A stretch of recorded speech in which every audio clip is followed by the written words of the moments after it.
Number 5. The Brookings Report. In the year 1960, NASA's Committee on Long-Range Studies partnered with the Brookings Institution to create a report for the House Committee on Science and Astronautics titled Proposed Studies on the Implications of Peaceful Space Activities for Human Affairs. Not surprisingly, when talked about in general conversations between UFO and alien believers, it is referred to instead as the Brookings Report. Most of the report is not particularly interesting for the purposes of this list, with sections about the implications of a space-derived weather predicting system and the implications of technological byproducts. But there is a section of the report that has garnered much attention over the years about the implications of a discovery of extraterrestrial life. This section theorizes about how the public would react to the discovery of alien life, and how it would affect society, and how the decision would have to be made on whether or not such a discovery would be made public. Some choice passages are as follows. Anthropological files contain many examples of societies,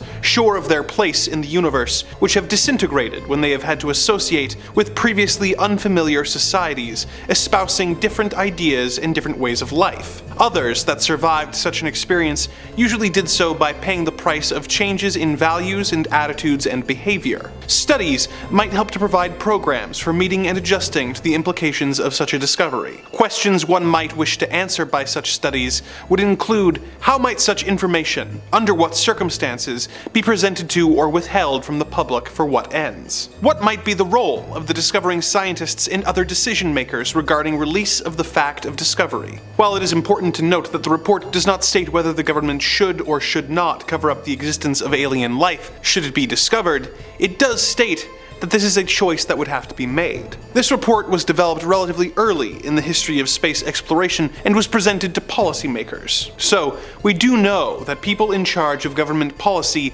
were presented with a document that floated the idea of hiding the discovery of alien life from the people of Earth. I don't think the writers of the report were trying to hide anything, but the fact that a report featuring a section on what courses of action should be taken if, hypothetically, alien life were discovered, was commissioned makes me wonder if this was actually just a way to get the answers they needed without revealing the true implications of the report to the writers. Number 4. The astronaut accusation. One of the leading causes of people who claim to believe in aliens and UFOs not being taken seriously is a perceived lack of credibility. If someone reports seeing a UFO, many people immediately assume that the person either saw an airplane from a weird angle, is lying, or is insane. Which is part of why it is so exciting when someone with a staggering amount of credibility comes out in support of the idea of alien life. Edgar Mitchell is one such person. Not only does he have 2 Bachelor of Science degrees, as well as a doctorate in aeronautics from MIT, but he is also a former NASA astronaut who was the 6th man in history to walk on the moon as part of the 1971 Apollo 14 mission. In fact,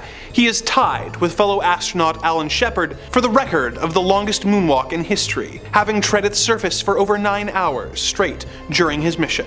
Mitchell has not said he knows this for sure, but he said in an interview in 2008, when asked about his opinion on alien life, that yes, there's not much question at all that there is life throughout the universe. I'm totally sure we're not alone. He went on to claim that he had intelligence that proved, quote, that we've been visited on this planet and the UFO phenomenon is real, though it's been covered up by governments for the last 60 years or so. In other interviews, Mitchell has confirmed the 1947 Roswell incident and has described aliens as harmless little people. When asked about the former astronaut's comments, NASA curtly replied, quote, NASA does not track UFOs. Dr. Mitchell is a great American, but we do not share his opinion on this issue. Number 3. The MJ-12 documents. When John F. Kennedy was made President of the United States in 1960, he quickly developed a reputation of not being a fan of the intelligence community. He believed that certain information should be shared with the people they were governing, and perhaps even more surprisingly, felt that some information should be shared with their Soviet counterparts, in the interest of developing a relationship and de-escalating the Cold War in the aftermath of the Cuban Missile Crisis. He apparently drafted and sent a memorandum in 1963, 2 weeks before his death, that requested that NASA initiate broader cooperation with the USSR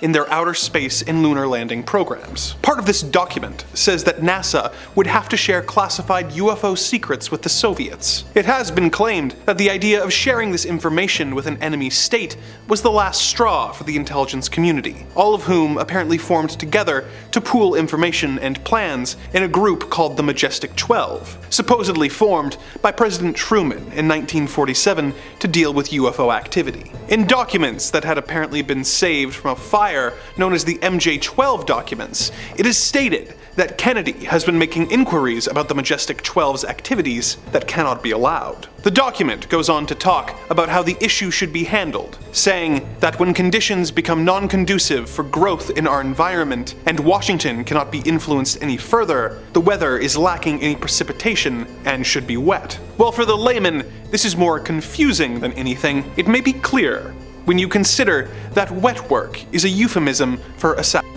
It should of course be noted that official government agencies claim that these documents are forgeries, but it's not like an intelligence agency partially responsible for the death of a president is going to verify documents that supposedly implicate them. Was President Kennedy killed for trying to force NASA to share information on UFOs with the Soviet Union? If these documents are authentic, it would certainly seem to be the case. Number 2. Gordon Cooper's Alien Adventures. Gordon Cooper is an important figure in the history of space travel, having served as an aerospace engineer, a test pilot, a pilot for the United States Air Force, and was the youngest of the 7 original Project Mercury astronauts. He was the first American to spend a day in space, the first to sleep in space, and was the last American to go on a solo orbital mission. And he set the space endurance record when he traveled 3,312,993 miles in 190 hours and 56 minutes, thus proving that astronauts could survive in space for the length of time that would be required to travel to the moon and back. He was an extremely important historical figure,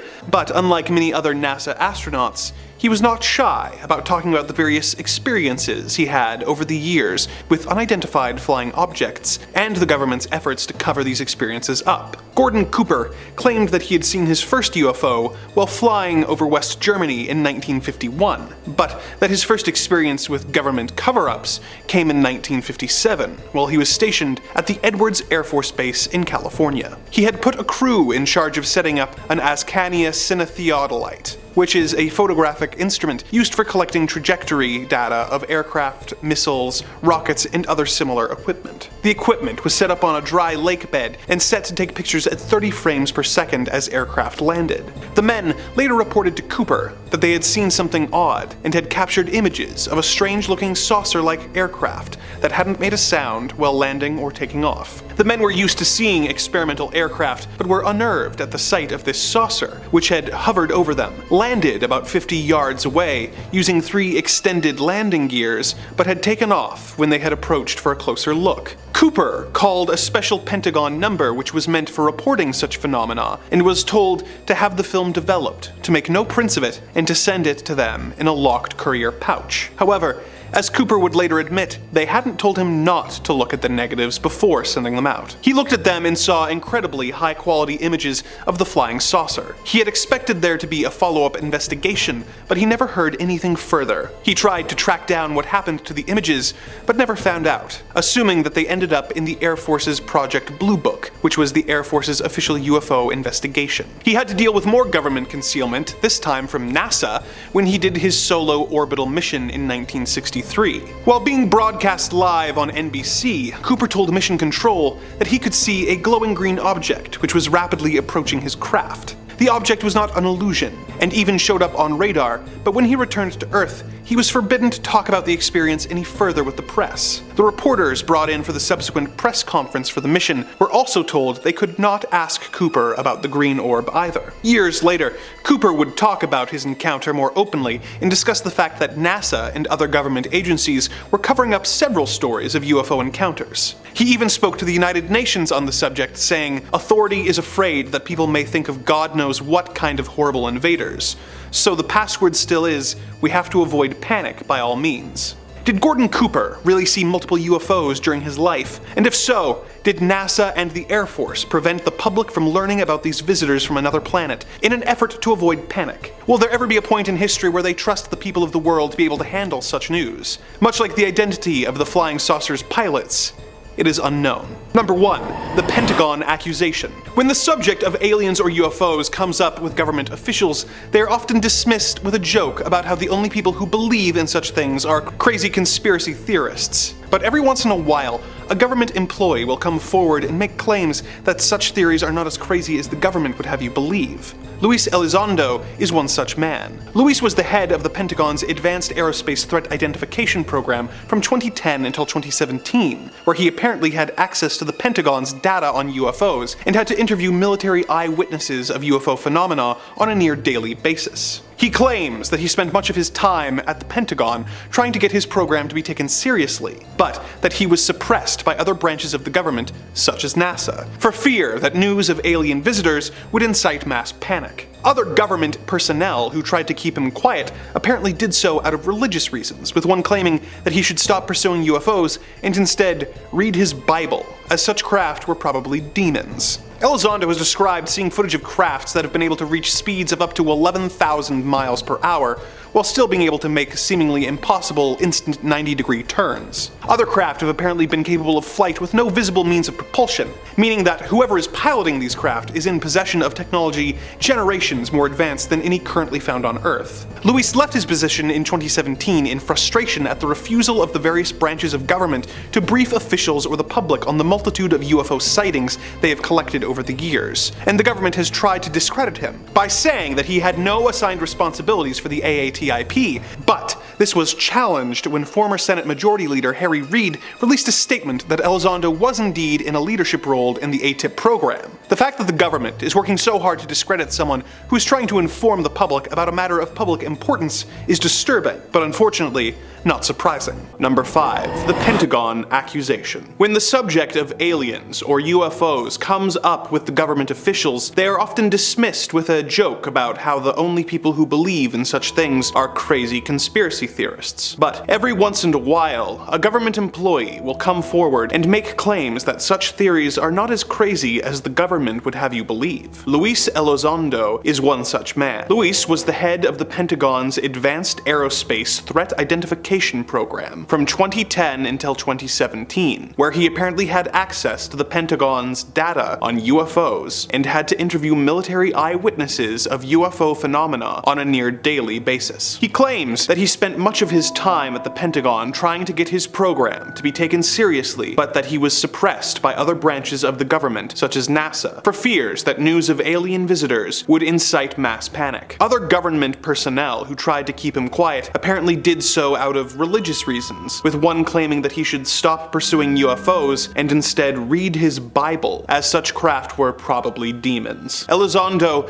has described seeing footage of crafts that have been able to reach speeds of up to 11,000 miles per hour, while still being able to make seemingly impossible instant 90-degree turns. Other craft have apparently been capable of flight with no visible means of propulsion, meaning that whoever is piloting these crafts is in possession of technology generations more advanced than any currently found on Earth. Luis left his position in 2017 in frustration at the refusal of the various branches of government to brief officials or the public on the multitude of UFO sightings they have collected over the years, and the government has tried to discredit him by saying that he had no assigned responsibilities for the AATIP. This was challenged when former Senate Majority Leader Harry Reid released a statement that Elizondo was indeed in a leadership role in the AATIP program. The fact that the government is working so hard to discredit someone who is trying to inform the public about a matter of public importance is disturbing, but unfortunately not surprising. Number 4. The hacker's discovery. In 2002, a Scottish systems administrator and hacker named Gary McKinnon perpetrated the biggest military computer hack of all time by hacking into 97 NASA and US military computers over the span of 13 months. He claimed that the reason for this behavior was to search for evidence of free energy suppression and any other potential cover-ups by NASA of UFOs or technologies that could be useful to the public. Once caught and arrested, there was a lengthy court case to determine whether or not he should be extradited to the United States to serve his sentence. The news focused mainly on the crime and the subsequent court case, so much so that not many people looked into whether or not he found any evidence of what he was looking for. But according to McKinnon, he did. While looking through NASA's computers, he claims that he came across a document titled Non-Terrestrial Officers. He looked at the document and found an Excel sheet containing the ranks and names of several unknown individuals and a sheet with tabs for material transfers between ships. He then searched records for ships with the corresponding names and found nothing, leading him to believe that the ships were part of a covert non-terrestrial initiative. After a lengthy court case, the United Kingdom decided not to extradite him to the United States, claiming that the crime was committed due to mental illness, and that sending him away would be a violation of his human rights. Is this really the case? Or did he find something in those computers that he was able to trade to the United Kingdom's government in order to avoid being shipped abroad? Number 3. The Challenger accusation. On January 28, 1986, NASA launched the Space Shuttle Challenger. It had 7 people on board, 6 astronauts and 1 teacher, who had been selected to be a part of the mission as part of NASA's Teacher in Space program. Their mission was to study Halley's Comet as it passed near the Sun and to deploy a tracking and data relay satellite. Due to the novelty of a teacher in space, millions of school children were watching the launch in class when it occurred at 11:39 a.m. Tragically, 73 seconds into the shuttle's launch, Challenger broke apart and all 7 passengers were lost. President Ronald Reagan created the Rogers Commission to investigate the incident. It was discovered that the cause of the accident was the rubber O-rings, which were supposed to act as a seal in the shuttle's solid rocket boosters, but had stiffened due to the cold of the day, causing them to be less effective in causing the pressurized gas to leak and burn through an attachment strut and the external propellant tank. The combined stress caused the shuttle to be torn apart. The investigation also found a few more details that caused some scandal for NASA. It was discovered that concerns about the O-rings had been raised by NASA engineers since the early 70s, but that NASA had deemed the component acceptable despite the engineers' protests and suggestions that further reinforcement be given to the rings. In 1980, the NASA Verification Committee requested further tests on the joints the rings were reinforcing to test how they would behave at different temperatures. A test that would have exposed the Challenger's fatal flaw, but the program managers decided that such tests were unnecessary. It turned out that other missions in the years between the request for more tests and the Challenger mission had had problems with the O-rings, with them showing signs of erosion or letting in soot, showing that they were not providing a reliable seal. NASA also claimed that all passengers had met their end instantly and without pain, but it was discovered that the astronauts had discovered their emergency breathing packs, showing that they were alive and trying to survive well after the initial explosion. A member of the commission, Robert B. Hotz, went so far as to accuse NASA of a cover-up in both the Miami Herald and the New York Times, saying that their initial statements about the astronauts and other actions by the space agency were part of a broad effort to keep the public from learning that the Challenger crew members might have survived the disaster if certain precautions had been taken. NASA denied such an effort, but as a result of the commission, NASA had to establish the Office of Safety, Reliability, and Quality Assurance to ensure that future missions did not neglect the safety of their crew in such a fatal way. Number 2.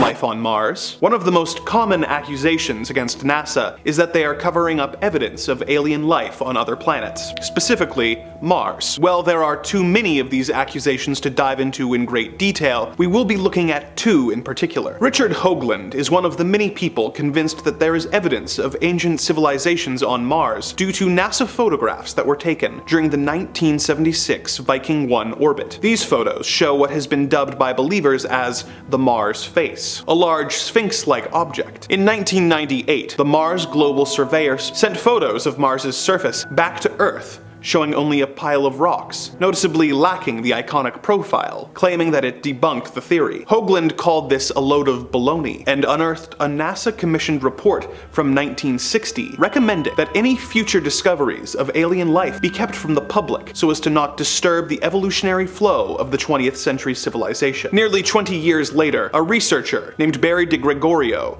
who specializes in the study of microscopic life in Earth's soil, looked at photos released by NASA and realizing how similar shapes and patterns in the photos were to Ordovician trace fossils he has photographed on Earth, claimed that the Mars pictures appeared to feature trace fossils made by soft-bodied life forms. NASA claims that the shapes are merely rock crystals which are being analyzed. The researcher claims that this is a cover-up and that he is planning on releasing a report that will blow the lid off of the cover-up. He theorizes that NASA is covering the findings up to avoid jeopardizing their planned 2030 Mars mission. It is hard to say if Mars is or ever was populated by an alien race, but if they were, would NASA tell us if they found evidence once they got there? Number 1. The astronaut accusation. One of the leading causes of people who claim to believe in aliens and UFOs not being taken seriously is a perceived lack of credibility. If someone reports seeing a UFO, many people immediately assume that the person either saw an airplane from a weird angle, is lying,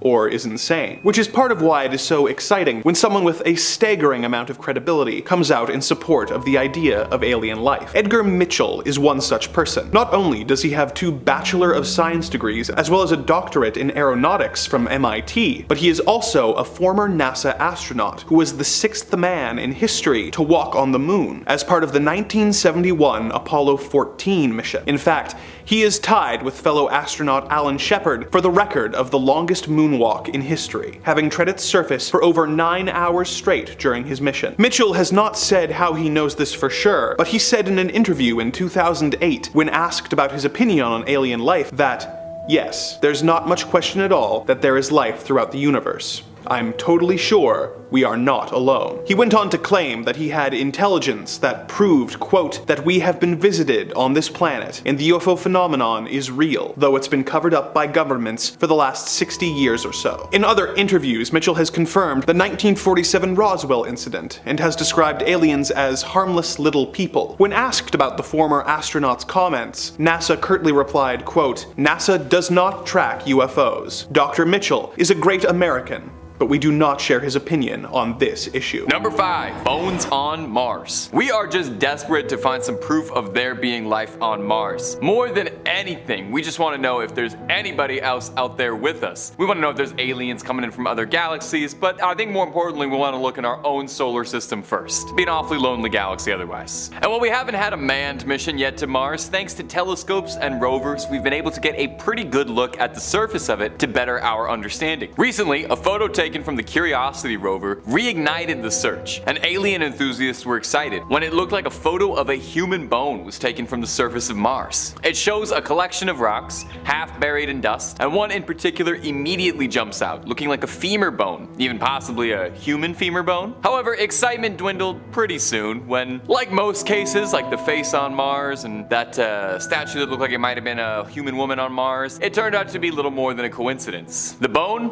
Well, it turns out it's not much more than a rock that just happens to look like a bone, and our eyes and desire to see patterns where there aren't patterns can trick us all. It was shaped through erosion caused by the wind. Now, NASA is more than aware how much we're all jumping at the bit for proof of aliens, so they even issued a statement about this picture. If life ever existed on Mars, scientists expect that it would be small, simple forms called microbes. Mars likely never had enough oxygen in its atmosphere to support more complex organisms. Thus, large fossils are not likely. Now, it does bear mentioning too that the rock bone actually doesn't look, exactly like a human femur when you really look at it, but hey, that's probably why we thought it was an alien after all. And if you're looking for more scary stuff from outer space, aliens, cryptids, SCPs, and way more, basically everything scary under the sun, toss a subscribe our way and stay spooked all night long. Number 2, cracking the glass. It must be so odd being in space, floating around in all that nothingness. Even weirder on a space station. You're out in the vast, unending cosmos, and you know that the only thing that's keeping you alive is being inside this box, and that the environment around you cannot support you at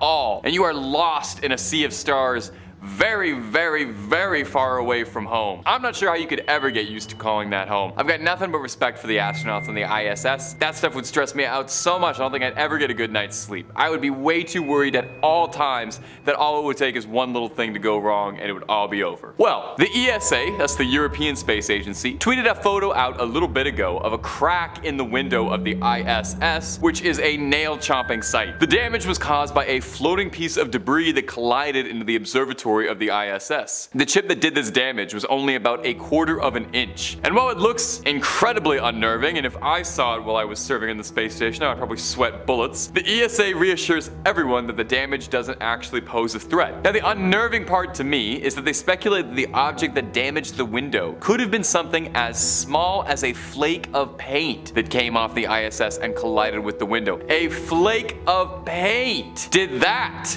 If your first thought was, well, what about something ever so slightly larger, the ESA has the same worry and has said that a piece of debris larger than 4 inches would be enough to completely shatter a satellite or a spacecraft wide open. That would probably prevent me from ever getting a good night's sleep, knowing that there's always a possibility something tiny could tear a hole open and have everyone sucked into space. Sweet dreams! The threat of space debris is a growing concern for NASA and the ESA and other space organizations, as debris keeps getting lost up there and isn't getting taken away. Nobody's taking out the cosmic trash. We've already messed Earth up pretty bad. It would be a galactic embarrassment if we trash up the stars. So next time they send some astronauts up there, bring a dirt devil or something. Maybe vacuum something up. Do your part. Number 3, dying star. When you're looking at a star, you're actually looking at a star as it was about 4,000 years ago. It's kind of out of date by the time you saw it. The speed of light, very, very fast, but it's not that fast. You see, stars live for hundreds upon millions of years, so when we're looking at them, they're practically an infant in the cosmic sense. But have you ever wondered what it might look like when a star does die? When a star finally croaks and kicks that celestial bucket? Well, thanks to billions of dollars in telescope technology, we can scratch that curiosity. Before the James Webb Telescope stomped onto the scene and stole the hearts and mind of the space community, the Hubble telescope was still the #1 name to trust in the big telescope community. It was capturing all sorts of dazzling and delightful images, including this lovely one of the star CW Leonis,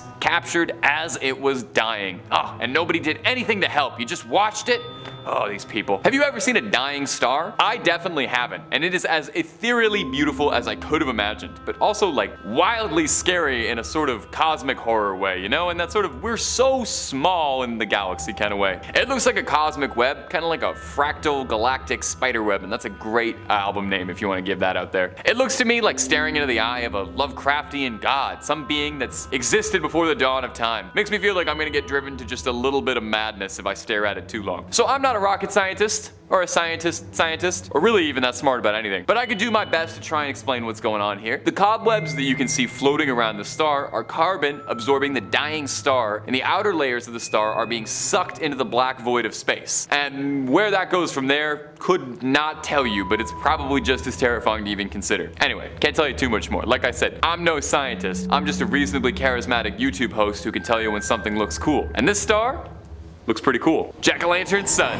Hey, it's not just people who can dress up for Halloween. We've all seen dogs in hilarious Halloween costumes, and now even the stars want to get in on the celebrations. NASA's Solar Dynamics Observatory captured a fascinatingly spooky looking image of our beloved celestial body, the sun, on October 8th of 2022, taking a photo of the sun seemingly wearing a Halloween costume of a jack-o'-lantern for the season. Just beautiful, really. Now, again, I'll do my best to explain what's happening here, but I'll be completely candid. I'm just writing down some words that I read on a NASA website, and I'm not 100% that I actually know what any of these mean, but I'll say them anyway for you. The active regions are areas of greater light and energy that appear in SDO images to flame outwards from the sun. This image has been edited slightly to highlight the ultraviolet active regions, since our regular eyes can't see ultraviolet light that easy. Does this mean this is what the sun has been looking like this entire time, and I just don't have the insight to know about the face on the sun? NASA shared this particularly festive image with the title Pumpkin Sun, and I think it's pretty easy to see where they're coming from in this one. This one straight up looks like just a giant cosmic jack-o'-lantern. The lights form 2 eyes, it's got a little nose and a wide, jagged, smiling mouth. Kinda makes it seem like there was a giant cosmic pumpkin carving contest out there in the skies. I kinda wish we could get this permanent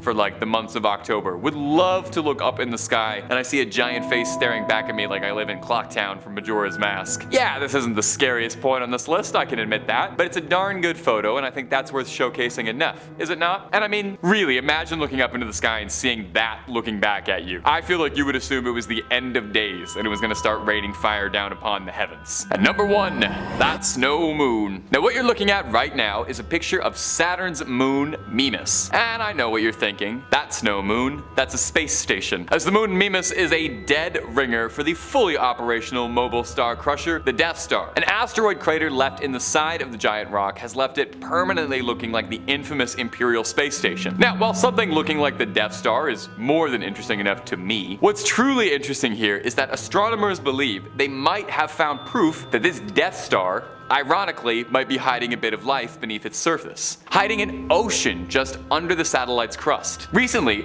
researchers studying Mimas have discovered that there is a strange wobble effect in the moon's rotation, and research data has shown and suggested that the wobble is caused by the sloshing of liquid ocean just beneath the icy surface of the 246-mile diameter moon, Big Moon. Now, if this is true, this would be huge shakes. Water on any other planet is very exciting since, you know, not to speculate too wildly, it could be proof of life on another planet. Even small and microbial would still be an earth-shattering revelation since it would count as alien life. Since this discovery, scientists are starting to look at Mimas differently, since if this was true, it could mean this hunk of rock is a whole new type of world altogether. The possibility that it can sustain life and that our solar system might be a little more occupied than we'd previously thought, well, that would change everything. That's all we've been looking for in any of these videos, proof of alien life somewhere. Now, as far as I can tell, it doesn't look like Mimas has a giant laser capable of destroying a planet, so it's a fair bit nicer than the real Death Star, and hopefully they didn't make the same engineering mistakes and there's no structural ports or, oh, what was it called? No, I'm embarrassing myself as a Star Wars fan. What he shot the torpedo into. We all know what I'm talking about. When Luke shot the torpedo in, it doesn't have that. That's what I'm trying to get at. Anyway, hopefully there is something hiding beneath that ice. I feel like that'd be a pretty good cosmic twist if we spent all this time thinking Mars is going to be where we found the aliens, and then it turns out it's the Death Star, the thing from Star Wars where we find our alien friends. Number 5. Yang Liwei. In space, no one can hear you scream. They also can't hear you laugh, sing, or really just about do anything. It's markedly quiet up in space, which would make encountering a sound that you don't recognize while floating through the cosmos quite the stressful encounter, wouldn't you agree? In 2003, Yang Liwei became the first taikonaut to be sent into space by the CNSA, that's the Chinese National Space Administration, making headlines and history. Now, a few years ago, Liwei was giving an interview talking about his experiences, and he let slip a bizarre encounter that happened to him while he was out there in space. He said he recalled hearing the sound of someone knocking the hull of the spaceship as if someone was hammering at an iron bucket. He said, it didn't come from inside the spaceship, but it didn't come from outside either. That doesn't make me feel good. Naturally, Liwei was a little more than concerned at what he was experiencing, and he peered out into the porthole in hope of seeing something, maybe like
We were low on fuel, and the spacecraft was just tumbling through space. Ed was asleep.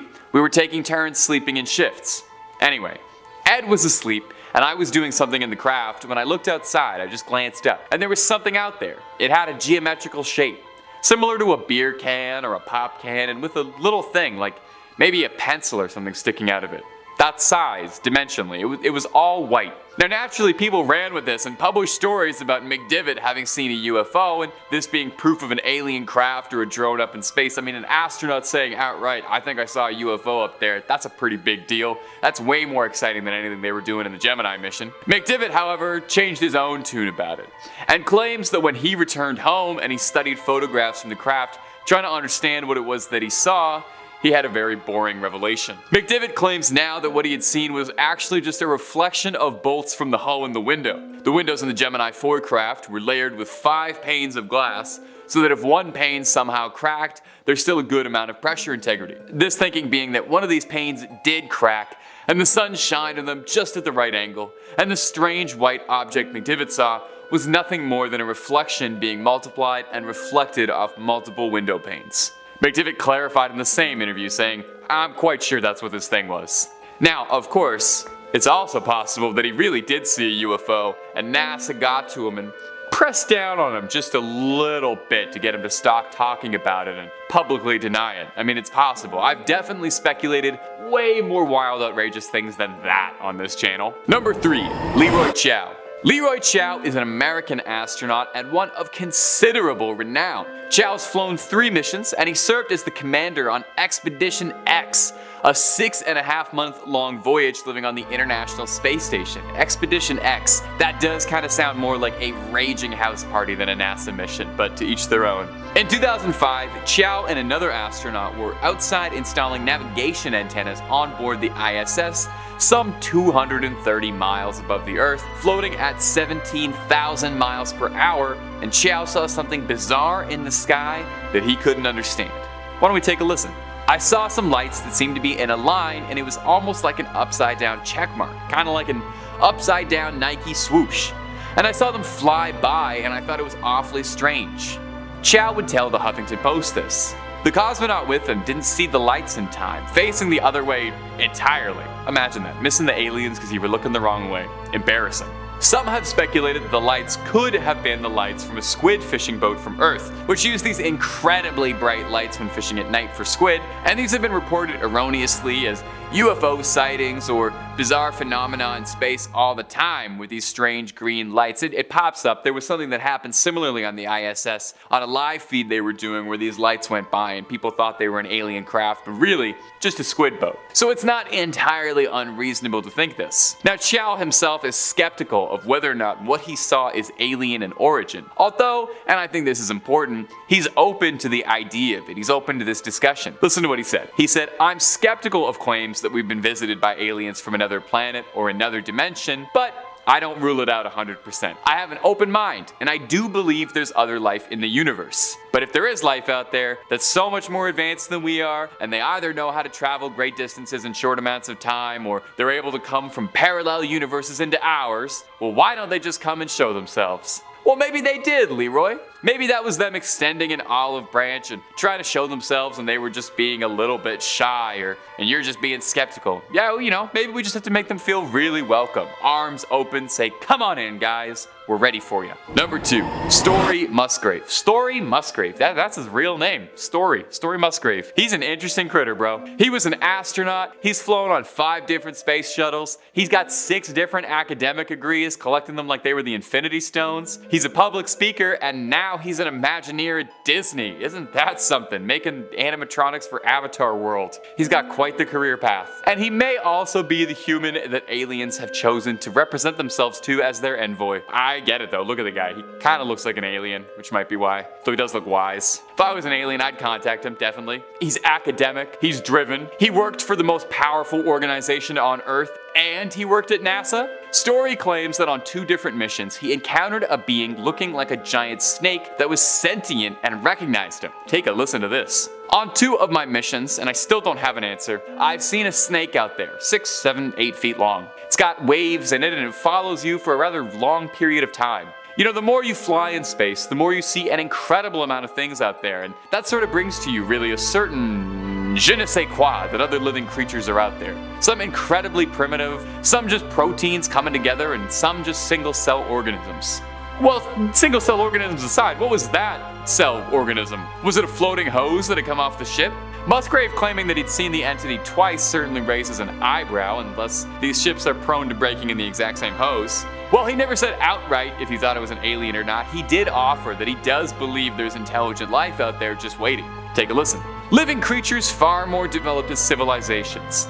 That's why I make an effort to communicate. And I might be considered eccentric because I do, but I know the probabilities are close to zero. But I do tell them to come down and get at me. And get at him you should, alien. Story Musgrave is out there waiting for you. He's got stories to tell you and you can tell him some stories. Number 1. Gordon Cooper. Major Gordon Cooper is a flying ace in his own right before conquering the stars. He was the first man in space to ever spend a full 24 hours by himself, which was probably just so lovely. Imagine all that me time. And he was the last American to ever spend a solo orbit around the planet. A real go-getter, real loner cowboy type. He was also reached out by aliens more than once in his life. Seems like aliens really pick and choose their favorites. When he was still a flying ace in 1951, he says over a test flight in West Germany, he encountered 3 flying metallic saucers following his plane. Now, he reported this bizarre incident to his superiors, but as far as we know, it was never followed up or investigated further. And this was only a few years after Roswell and Kenneth Arnold, the civilian pilot, would both make headlines as stories of flying saucers, so maybe the government was just tired of hearing about flying saucers for a bit and was like, yes, Cooper, yes, you totally saw some flying saucers. This wouldn't be the last close encounter of the third kind for Major Cooper, however. In 1963, on the Project 9 Mercury mission, Gordon was orbiting the Earth and returning home when he noticed a glowing green orb following behind him, which he described as looking ethereal. Now, whatever this ethereal glowing green orb was tracked on radar stations all the way down home down under in Australia, so it was a physical, tangible object, not some trick of the light, no squid boat here. Now, all of this would be a pretty strange set of coincidences as is, but when Gordon touched down back to Earth, he was ready for a press conference to entertain journalists' questions. Only NBC had told their reporters they were forbidden from asking any questions about what Gordon had seen, whether or not he believed in UFOs, or any questions about flying saucers or that sort of ilk. Isn't that curious? Was NASA covering something up? Could that green orb have been some hyper-advanced space-age technology? An envoy from a more advanced civilization? How many things can I speculate are aliens? All of them.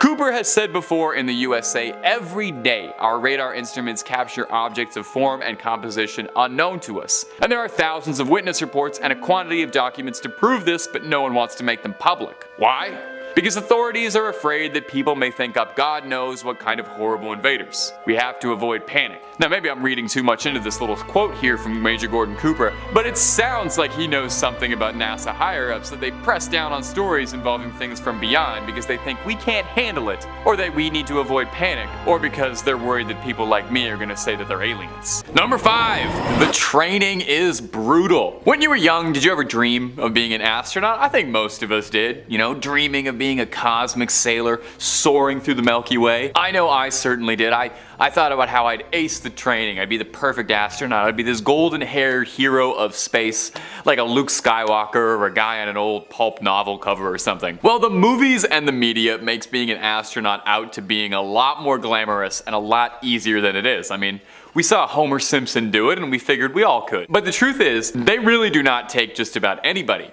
You already need to be a brilliant scientist and have an exceptional, spotless military career. So they're not just taking anybody, they are taking the best of the best of the best, the top 1% of the 1%. And they need people who can withstand incredible tolls on their body and are able to handle any problem that could be thrown their way in space. Turns out going to space, not that easy. These physical tasks include things like wilderness survival training, spending days surviving alone in the wild, on the off chance that your ship crashes on re-entry in the middle of nowhere and you need to be able to fend for yourself before rescue comes. As well, training includes things like swimming laps in a 200-pound spacesuit or spending literally 24 hours in a row submerged underwater to stimulate the feeling of floating around in a giant suit. Or how about taking a trip on the infamous Vomit Comet, the plane that flies in parabolas to induce weightlessness and zero gravity to get your body used to floating around before you do it for real, and more often than not,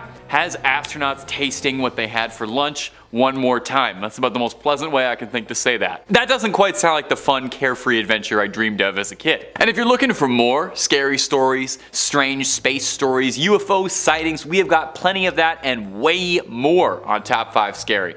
Plus, just about everything scary you could ever think of above the sun and below it. So tap that bell and stay subscribed and don't miss a single scream. Number 4, it destroys your body. Even if you are one of those best of the best of the best who can handle the brutal training that thins out the herd, once you actually do get up into space properly, just existing ravages your body in all sorts of fun, terrifying ways you've never thought of. When you think about it, we really are not meant to be up in that environment. It's kind of like a fish trying to survive on land. So it's not much of a surprise that our body kind of reacts violently poorly to the new conditions. Here's a terrible one I bet you didn't know about.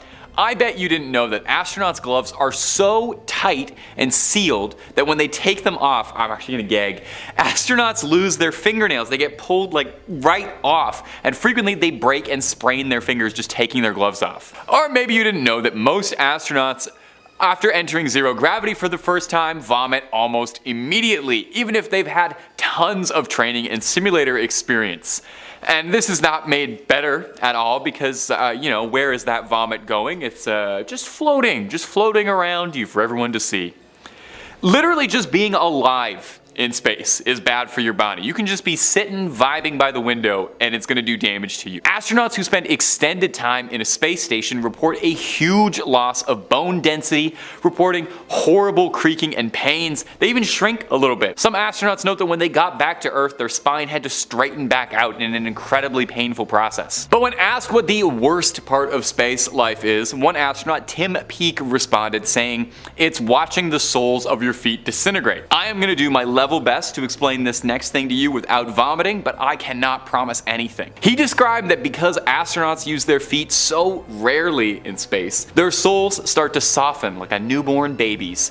And the feet gradually force off all the dead skin and calluses that you build up over a lifetime of walking. Meaning sometimes astronauts, when they remove their socks, shower the cabin with a lifetime of dead skin flakes and big chunks of foot floating around the space station like the literal most disgusting snow globe imaginable. Number 3, and your mental too. The thing is, it's not just your body that is going to be put through the absolute ringer when you find yourself with a career floating up in the stars. Your mental faculties need to be sharper than anyone and able to deal with anything that could possibly get thrown at you as you're floating up miles away from home. It's no wonder David Bowie and Elton John wrote so many songs about how sad it is to be up in space. Astronauts report feeling a wide array of mental health struggles, reporting that the isolation causes them loneliness, depression, anxiety, stress, fatigue, mood swings, concentration issues, and some even getting full-blown PTSD upon returning back to the Earth. But, I get it. Imagine the workload. Imagine working a grueling day, not just any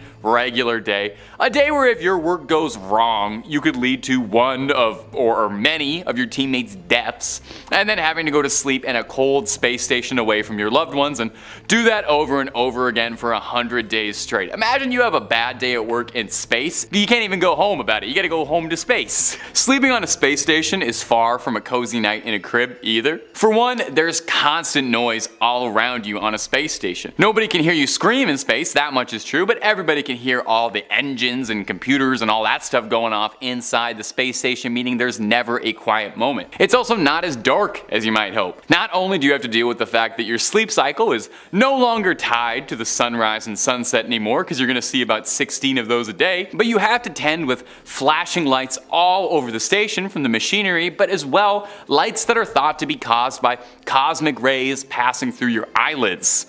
As well, there's also, no gravity. They definitely tell you that. Imagine having to tie yourself to a wall to avoid bumping your head around a cabin while you're just trying to get your 8 hours and a little REM time. Number 2, brown trout and recycling. Okay. This is going to be the grossest part of the list by far. If you want to skip right ahead to number 1, I get it.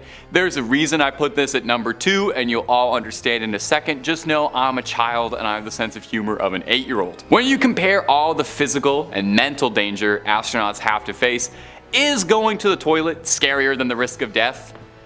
It honestly sounds like it. Peggy Whitson is an astronaut who holds a ton of records. Foremost, she's got the record for the most time spent in space, spending nearly 2 full years in orbit.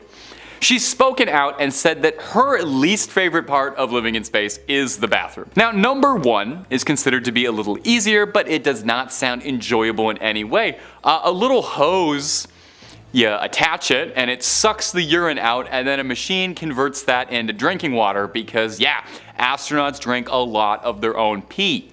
Now, admittedly, it's heavily processed, okay? You're not getting it out of the water cooler, it's not coming out yellow. But on a spaceship, water is sacred. Much like the still suits of Arrakis, all liquids and fluids are recycled. The water you wash your hands with, excrete, or spit out brushing your teeth, all of that is collected, processed, recycled to be drank again. Try not to think about that too much. Every astronaut you've ever seen on the news has drank so much pee. Astronauts have to fill a glorified porta potty pit and then put on a special rubber glove and pack it down nice and compact to be processed. But in zero gravity, things happen, and more often than any astronaut would ever care to admit, sometimes the mission goes a bit bad. Chris Hadfield said his crew would refer to these incidents as brown trouts. I'm not going to explain it, I think you understand. Leroy Chow, retired astronaut, spoke on his time on the station and said sternly that everyone cleans up their own mess when it happens, but he didn't elaborate on what that meant, but you can read through the lines pretty easy. When you were a little kid dreaming about life in space, did you ever consider that the world's best and brightest minds would be putting on the poop glove to catch brown trouts? And I am so sorry for the mental image I have given you. Number 1, danger. And above all else, if it hasn't been made exceedingly clear yet in this video, the life of an astronaut is not an easy one and oftentimes is extremely dangerous, with anything being able to go wrong spelling a certain disaster. Everything needs to be perfect. Now, you could look up countless stories of astronauts in danger, but I'm going to share one from Chris Hadfield because he's a Canadian icon. He spoke to BuzzFeed News about how on his first flight ever, he and fellow astronauts had to navigate a 250,000-pound space station towards a target the size of a coffee cup on the Russian Mir space station. Hadfield was there to relay the speed and range information to the pilot as they were pulling in for a docking maneuver, which had to be incredibly precise. In Hadfield's own words, if you hit the Mir too soft, the spring mechanisms bounce you off. If you hit the Mir just a little bit too hard, well, then you risk breaking the station in half and ending the lives of everybody on board. So you've got to hit it exactly right. No pressure or anything. When the shuttle crew was about 30 feet away, 2 sensors started telling them 2 different things. One of them said that they were at 32 feet away, and the other one said 20 feet away. Hadfield said, they're either both wrong or one of them is completely wrong. Now what do? There's nobody to ask, and if the crew on board this shuttle doesn't solve this problem in the next 30 seconds, then this is it for everybody. Hadfield described using his thumb to try and measure the distance from the window. This told him they were about 21 feet away, and he used a stopwatch to try and do the math to figure out how fast they were going, and when they should fire thrusters. And well, since I mentioned, Chris Hadfield is a national hero and not a national tragedy, we know they did end up hitting the target at the correct speed, even with 3 seconds to spare. Hadfield said the shuttle crew didn't even say a word until a few minutes after, when the shock had finally worn off, and one of the members of the crew said, "Hey, we did it, we're actually here." Number 5, Roswell. So, if we're going to be discussing NASA conspiracy theories, only makes sense to start out one of the time-tested conspiracy theories before we get into the truly wild ones. So let's start with one of the most infamous conspiracies, that an alien craft landed in Roswell, New Mexico. It was 1947 when a rancher discovered bizarre debris on his property, thin foil and metal, not looking like anything he'd ever seen before, describing it as looking like it was part of a giant kite. After stories 2 weeks earlier of a civilian Australian pilot, one Kenneth Arnold, broke headlines by telling the world he'd seen a flying saucer. The rancher told media that he suspected the debris he had found had belonged to a similar downed alien craft. Now the Air Force got wind of this and were interested in the story, naturally, and came to recover the debris off the property, leading to an infamous headline: RAAF captures flying saucer on ranch in Roswell region. And from there, conspiracy theories would run rampant over as to what was happening in Roswell, around it, and in the skies. No one really knew for sure what was happening. All anyone knew is that the government was being very cloak and dagger, hush hush about whatever it was that had crashed onto that farmer's property. Was it from a spacefaring race? Had the government really captured a downed alien craft? Were they using it to reverse engineer new technology? These were the wild questions everybody was asking amidst the story of the UFO crash landing. On top of that were whispers and stories of footage of an alien autopsy conducted at a secret research base. Claims that there were leaked blueprints for US developed UFO technology. Those were some of the more colorful theories. Now the official story is that the debris recovered was from a weather balloon being used to record sound waves caused by Soviet nuclear testing. But for years the story was out and UFO and flying saucer fever was at an all-time high. This one event probably did more single-handedly to fuel conspiracy theory and government distrust on the subject of aliens more than anything else in history. And to this day, is probably still one of the most famous cases of UFO sightings. Now whether or not you believe the official story is one thing, but we may never know the full story. And my friends, if you're looking for more stories of aliens, monsters, all things creepy, crawly, sticky, slimy, and things that go bump in the night, well baby, there's no better spot than Top 5 Scary. But you already knew that. Click through the archives, find something worth watching, and toss a subscribe our way and spend the whole day here. Number 4, NASA's a fraud.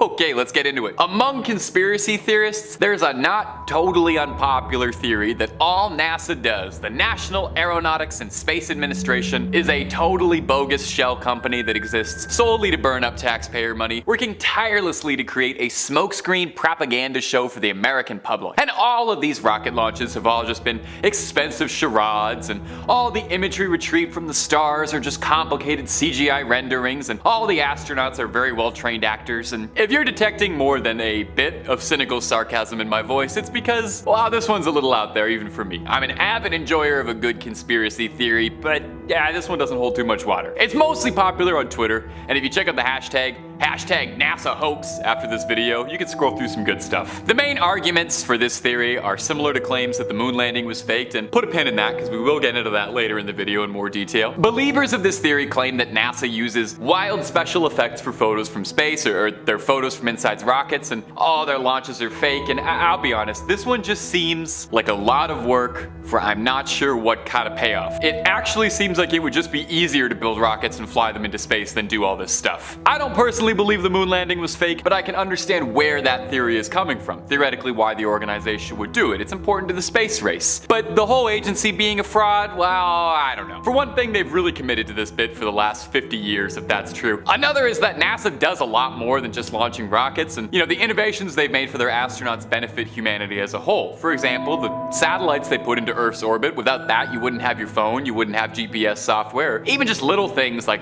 the advancements in computer software, everyday stuff like memory foam, freeze-dried food, water purification technology. They did make all of these things, which aren't fake. So I'm not gonna outright say I think this conspiracy might be a little out of this world, but I'm also gonna say if there really is no NASA, it is amazing they've managed to keep this under such tight wraps for so long. Number 3, the 9th planet. Now this one's a fun conspiracy because it's totally out there. All the way up in the solar system. This conspiracy is of the doomsday variety, saying that there's a hypothetical 9th planet out there that's just waiting at the edge of the solar system, waiting to cause trouble as it poses a grave threat to humanity and the Earth as a whole. This celestial body of destruction is allegedly supposed to hurl all sorts of nasty asteroids and comets our way, like a sentient malevolent force of evil, and it's gonna pummel our planet with all these space rocks, and I think in the next Avengers movie they're gonna take it down. Now this alleged 9th planet is the focus of a larger, pretty well documented conspiracy theory unofficially called the Nibiru Cataclysm. And let me do my best to parse this one for you. A Wisconsinite named Nancy Leader claims that as a young girl, she was contacted by an alien race called the Zetans, who, not to discredit her, I'm pretty sure was the alien race from the Fallout 3 DLC that took place in space, but whatever. Leader claims that the Zetans contacted her when she was young and implanted her with an intergalactic communication system, and throughout the 90s, Leader would preach the good word about the Zetans.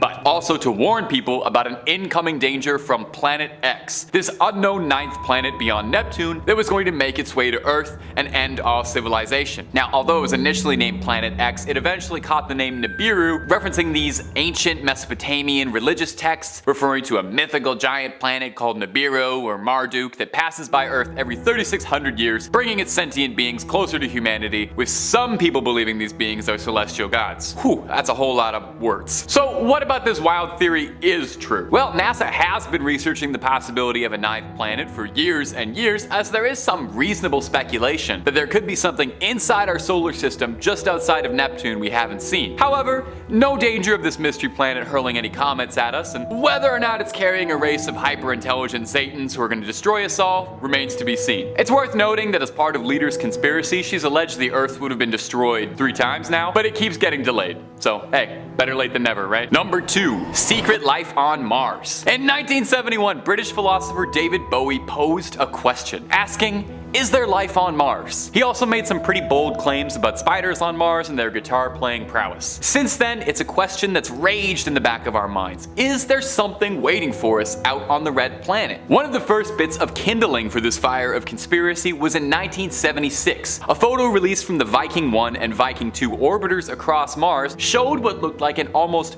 perfectly sculpted depiction of a human being's face on the surface of Mars. I mean, look at it, it's downright uncanny. A nose, a mouth, eyes, it looks exactly like a person. This led to some wild theorizing that there was something intelligent, alive on Mars that had made contact with humanity, or perhaps even looked like humans, and had sculpted this effigy in clear view of our cameras in hopes to make contact, or perhaps some ancient civilization built it, like that guy on the History Channel was always doing this. Aliens. I don't know his name. Unfortunately for all, later photos of the rock formation would show that, well, it was just a big rock, and the face on Mars was not much more than a mix of an optical illusion and the human brain's desire to see patterns that aren't there. Sorry. This wouldn't be the only time something like this happened, though. In 2008, a similar phenomenon would be recorded, and everybody's heart would race when the Opportunity rover brought back a photo of what looked like a human woman on Mars, or quite honestly Bigfoot, because what I see here is Bigfoot. Unfortunately, similar to the face on Mars, this is just a rock formation taken at just the right angle with the light hitting it just the right way to trick our eyes. Another phenomenon known as the spiders from Mars, unrelated to David Bowie, is present on Mars, where giant black patterns appear on the surface looking like humongous spiders or webs, leading some to believe this could be the proof of Martians. But these were eventually discovered to just be remnants of gas that had cracked through ice on Mars' surface. So until the CEO of Twitter can get that rocket working and get somebody up there, seems like we've still got a way to go before we find that life on Mars. Sorry, Bowie. Number 1, the moon landing. Right, well, I'm sorry to make you wait so long for it, but I gotta keep you to the end of the video somehow. I wanted to save the best for last and cap it off with the most famous NASA conspiracy, and maybe one of the most famous conspiracy theories of all time. The moon landing didn't happen. Total fake, right? That's it, that's the video. Never happened. Oh, okay, you want me to talk about it? I can do that. Yeah, no worries. Let's dissect it a little bit then. So, the biggest arguments for the moon landing being totally fake is that there's no stars in the sky in the photos, the US flag is flowing as if it's blowing valiantly in the wind, and there are footprints but no marks from the lunar modules. Now, all of this is presented as being totally irrefutable, but in actuality, there's answers for all of these. The glow of the moon washes out the stars. The flag had metal rods sewn into it, so it looks like it was blowing, because otherwise it would just hang straight down and not look that cool. And the lunar module's mass was distributed much wider than any of the astronauts' boots, and therefore didn't leave any impressions. But of course, what if the person who filmed the moon landings was such a master of the art? He could fake it better than anyone else could because of his filmmaking prowess, because he made a space movie a few years earlier. Now, this is maybe my favorite conspiracy theory ever, is that legendary filmmaker Stanley Kubrick was commissioned by the US government to film the moon landing because of his expertise on 2001: A Space Odyssey. This theory is outrageous and ultimately harmless. It's very fun. Stanley Kubrick was a notorious perfectionist and had already shown that he was capable of filming a perfectly believable setting in space, so naturally he'd be the government's perfect choice. There are some who believe The Shining is secretly a confessional allegory for Kubrick's involvement in the faking of the moon landing, with some theorists believing things like Danny Torrance wearing a Apollo rocket sweater that's got a little 11 on the bottom, or the Grady twins referencing the Gemini space program, or even the infamous all work and no play makes Jack a dull boy thing on the typewriter is supposed to be a nod with the ALL spelling out A11. It's very crazy, like red tape stuff. If you're really interested, this theory is documented on the internet, and regardless of the truth, wildly entertaining. Personally, I think Kubrick did film film the moon landing. But because he was such a notorious perfectionist, he insisted they film on location and made NASA develop a space program to fly to the moon to carry out his vision. In 5th place, we have HD 189773b. Seeing as most of these planets today are only referred to with scientific labels, to make my life easier, I've made the executive decision to give them nicknames. HD 189773b will now be referred to as snow globe, purely based on my personal need to see this environment captured in a globe. On October 6th of 2005, a team of astronomers announced the discovery of snow globe, which was detected using Doppler spectroscopy. Real-time radial velocity measurements detected the Rossetter-McLaughlin effect caused by the planet passing in front of its star before photometric measurements confirmed that the planet was transiting. In 2006, a team led by Drake Deming announced detection of strong infrared thermal emission from the transiting exoplanet by measuring the flux decrement, or decrease of total light, during its prominent secondary eclipse, which, for those of us who speak regular English, is when the planet passes behind the star. Well, that was a lot easier. The mass of the planet is estimated to be 16% larger than Jupiter's, with the planet completing an orbit around its host star every 2.2 days and an orbital speed of 152.5 kilometers per second. Wild. In 2008, a team of astrophysicists appeared to have detected and monitored the planet's visible light using polarimetry, and the result was confirmed and refined by the same team in 2011. They found that the planet albedo is significantly larger in blue light compared to in red, most probably due to Rayleigh scattering and molecular absorption in the red. The blue color of the planet was confirmed in 2013, which would have made snow globe the first planet to have its overall color determined by two different techniques. These measurements in polarized light have since been disputed by two separate teams using more sensitive polarimeters, with upper limits of the polarimetric signal provided therein. Okay, bear with my pronunciation of the big words, folks. I'm doing my very best here. Your girl is perpetually exhausted. The blueness of the planet may be the result of Rayleigh scattering, which I mentioned before. On July 11th of 2007, a team led by Giovanna Tonetti published the results of their observations using the Spitzer Space Telescope, concluding that there is solid evidence for significant amounts of water vapor in the planet's atmosphere. Follow-up observations made using the Hubble Space Telescope, a very popular telescope, confirmed the presence of water vapor, neutral oxygen, and also the organic compound methane. Later, very large telescope observations also detected the presence of carbon monoxide on the day side of the planet. Kinda dangerous. It is currently unknown how the methane originated, as the planet's high 700 degrees Celsius temperature should cause the water and methane to react, replacing the atmosphere with that scary carbon monoxide. Personally, I get irritable when the weather reaches like the 20s here on Earth, so I know I would not survive that oven at all. Nevertheless, the presence of roughly 0.004% of water vapor fraction by volume in the atmosphere of snow globe was confirmed with high-resolution emission spectra taken in 2021. I'm sure after all that fascinating information, someone out there is asking, but Alexa, why wouldn't NASA want us to know about this one? What's scary about it? The weather on snow globe is deadly. The winds, made up of silicate particles, blow up to 8,700 kilometers per hour, and observations have found evidence that it rains molten glass horizontally. See, I'm trying to, imagine sideways glass raining down, and I'm drawing a bunch of scary blanks. Personally speaking, that sounds cool to watch from a very safe distance, ergo the nickname, but not up close anytime soon. I don't need glass shards on my side. In 4th place, we have the darkest exoplanet known to date. TRES-2b was discovered on August 21st, 2006 by the Transatlantic Exoplanet Survey by detecting the transit of the planet across its parent star. The discovery was confirmed by the W.M. Keck Observatory on September 8th of 2006 by measuring the radial velocity of the star that hosts TRES-2b. Okay, alrighty, nickname time. I'm thinking midnight. The planet was identified in 2011 as the darkest known exoplanet, reflecting less than 1% of any light that hits it, and it is located 750 light years away from the solar system. I'm talking like worse than charcoal, or the Vantablack 3.0 paint in terms of reflection on the surface of midnight. The planet's mass and radius indicate that it is a gas planet with a bulk composition similar to that of Jupiter. Unlike Jupiter, but similar to many planets detected around other stars, Midnight is located very close to its star and belongs to the class of planets known as hot Jupiters. This system was within the field view of the Kepler spacecraft. This planet continues to be studied by other projects, and the parameters are continuously improving. A 2007 study improved stellar and planetary parameters. A 2008 study concluded that the TRES-2 system is a binary star system. Now, this significantly affects the values for the stellar and the planetary parameters. No one really knows why the planet is so dark. One reason could be that an absence of reflective clouds, such as those which make Jupiter so bright due to midnight's proximity to its parent star and the consequent high temperature. Another reason could be the presence in the atmosphere of light-absorbing chemicals such as vaporized sodium, potassium, or titanium oxide. What do you think? Let me know down in those comments. In third place, time to explore WASP-12. I'm sure you folks get the drill by now. I'm thinking. I'm sure you can see the steam pouring out of the top of my head right now. I've got it.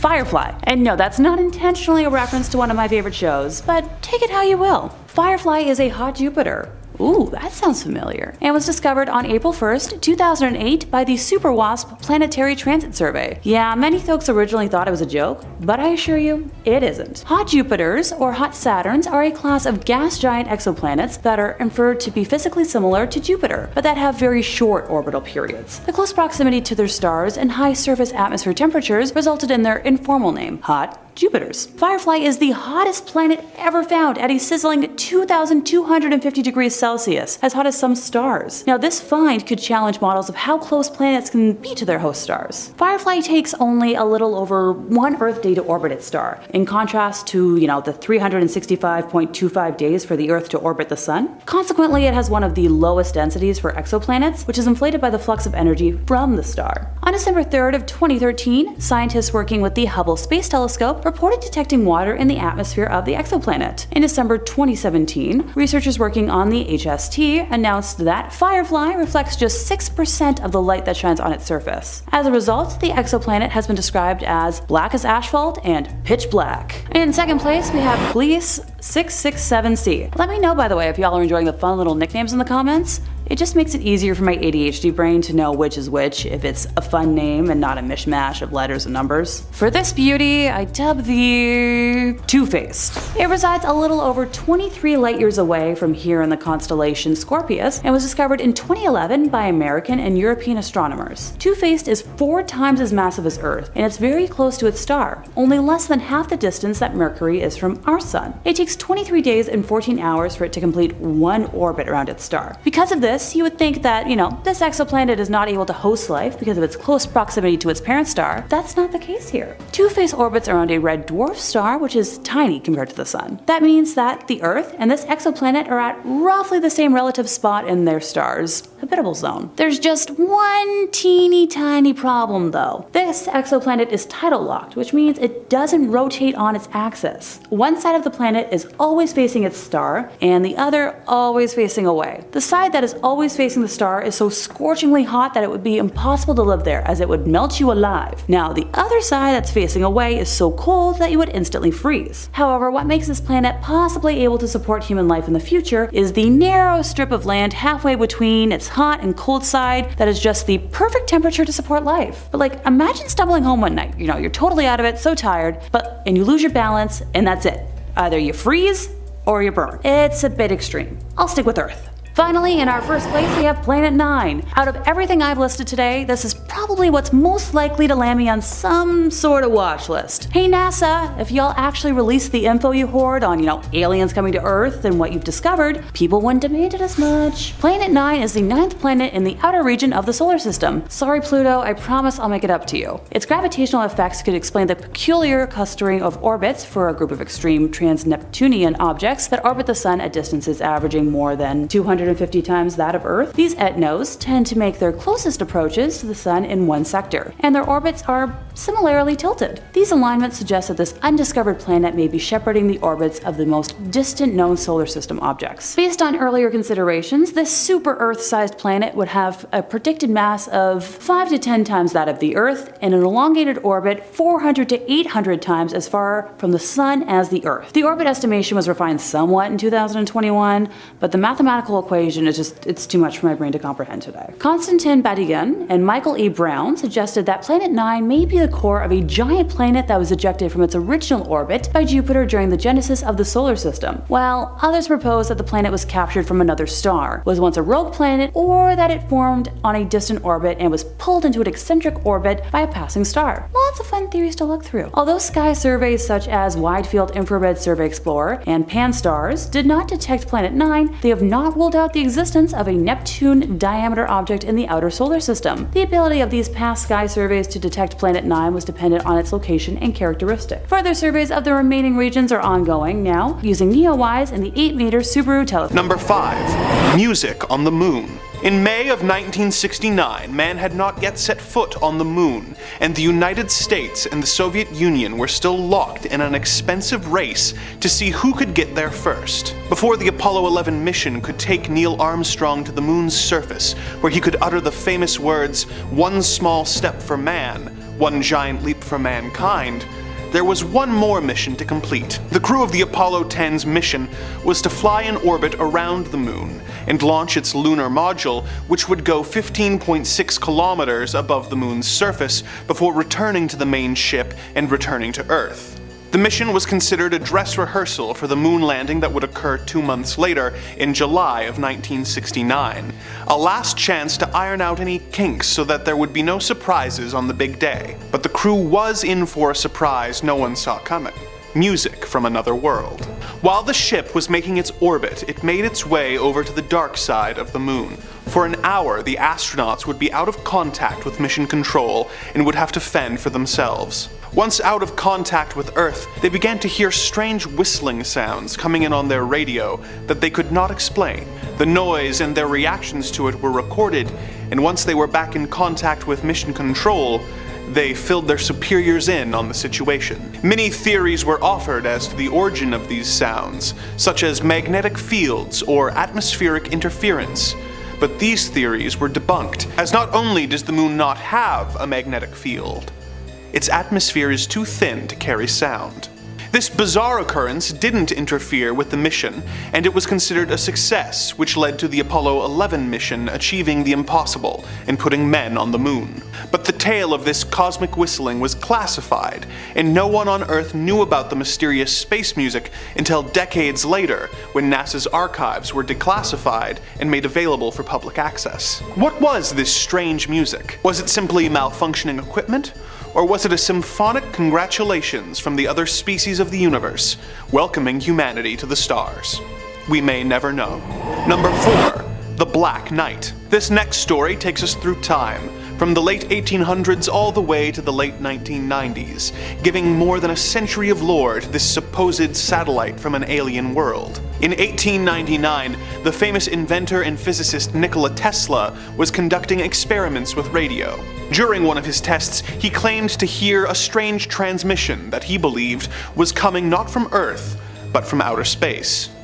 If this is true, it means that not only is Tesla the namesake for a line of self-immolating electric cars, he is also responsible for making first contact with alien life through an orbiting alien probe that had remained undetected by humanity for thousands of years. A similar story came to light in the late 1920s, when the radio engineer Jörgen Hulse also claimed to have picked up a strange transmission that had echoed back to him after a delay. These long-delayed echoes, as they were later named, still do not have an official explanation, but many theorize that they originate from the same supposed satellite as the ones detected by Tesla years before. Similar stories began to crop up from multiple sources, including a science fiction author by the name of Duncan Lunan, who claimed to have decoded messages from the Black Knight satellite, which had revealed the existence of an alien race in the Epsilon Boötis, a binary star system in the Boötis constellation. In 1954, a UFO researcher claimed that the United States Air Force had reported that they had evidence of 2 satellites orbiting the Earth, an unusual claim since no country had yet come up with the technology necessary to launch a satellite. In 1963, an astronaut named Gordon Cooper reportedly called in a UFO sighting while making his 15th orbit during the Mercury Atlas 9 space mission. However, this incident is notably missing from the official NASA mission log. The seemingly biggest boon of evidence came to light in 1998 during the STS-88 mission to the still under construction International Space Station, where the first US module was delivered to the ISS, making it an important mission in the history of space exploration. During the construction, one of the astronauts saw something unusual floating above the Earth and managed to snap a picture of it. This photo was latched onto by believers in the Black Knight satellite as proof of its existence, but as they often do, NASA decided to be no fun at all and crap in everyone's oatmeal. NASA claimed that the photo most likely showed simple debris. Space journalist James Oberg, a man with possibly the coolest sounding job title ever, theorized that it was a thermal blanket that had been confirmed lost by the mission that had made its way into the atmosphere and gotten tangled up into a strange shape before eventually burning up. Is there a satellite of alien origin orbiting the Earth that NASA doesn't want us to know about? Or are all these stories merely a combination of technical issues and enthusiastic theorists? Perhaps this is something to debate in the comments below. Number 3. The Brookings Report. In the year 1960, NASA's Committee on Long-Range Studies partnered with the Brookings Institute to create a report for the House Committee on Science and Astronautics titled Proposed Studies on the Implications of Peaceful Space Activities for Human Affairs. Not surprisingly, when talked about in general conversations between UFO and alien believers, it is referred to instead as the Brookings Report. This section theorizes about how the public would react to the discovery of alien life and how it would affect society, and how the decision would have to be made on whether or not such a discovery would be made public. Some choice passages are as follows. Anthropological files contain many examples of societies, sure of their place in the universe, which have disintegrated when they have had to associate with previously unfamiliar societies, espousing different ideas in different lifeways. Others that survived such an experience usually did so by paying the price of changes in values and attitudes and behaviors. Studies might help to provide programs for meeting and adjusting to the implications of such a discovery. Questions one might wish to answer by such studies would include: how might such information, under what circumstances, be presented to or withheld from the public, for what ends? What might be the role of the discovering scientists and other decision makers regarding the release of the fact of discovery? While it is important to note that the report does not state whether the government should or should not cover up the existence of alien life, should it be discovered, it does state that this is a choice that would have to be made. This report was developed relatively early in the history of space exploration and was presented to policymakers.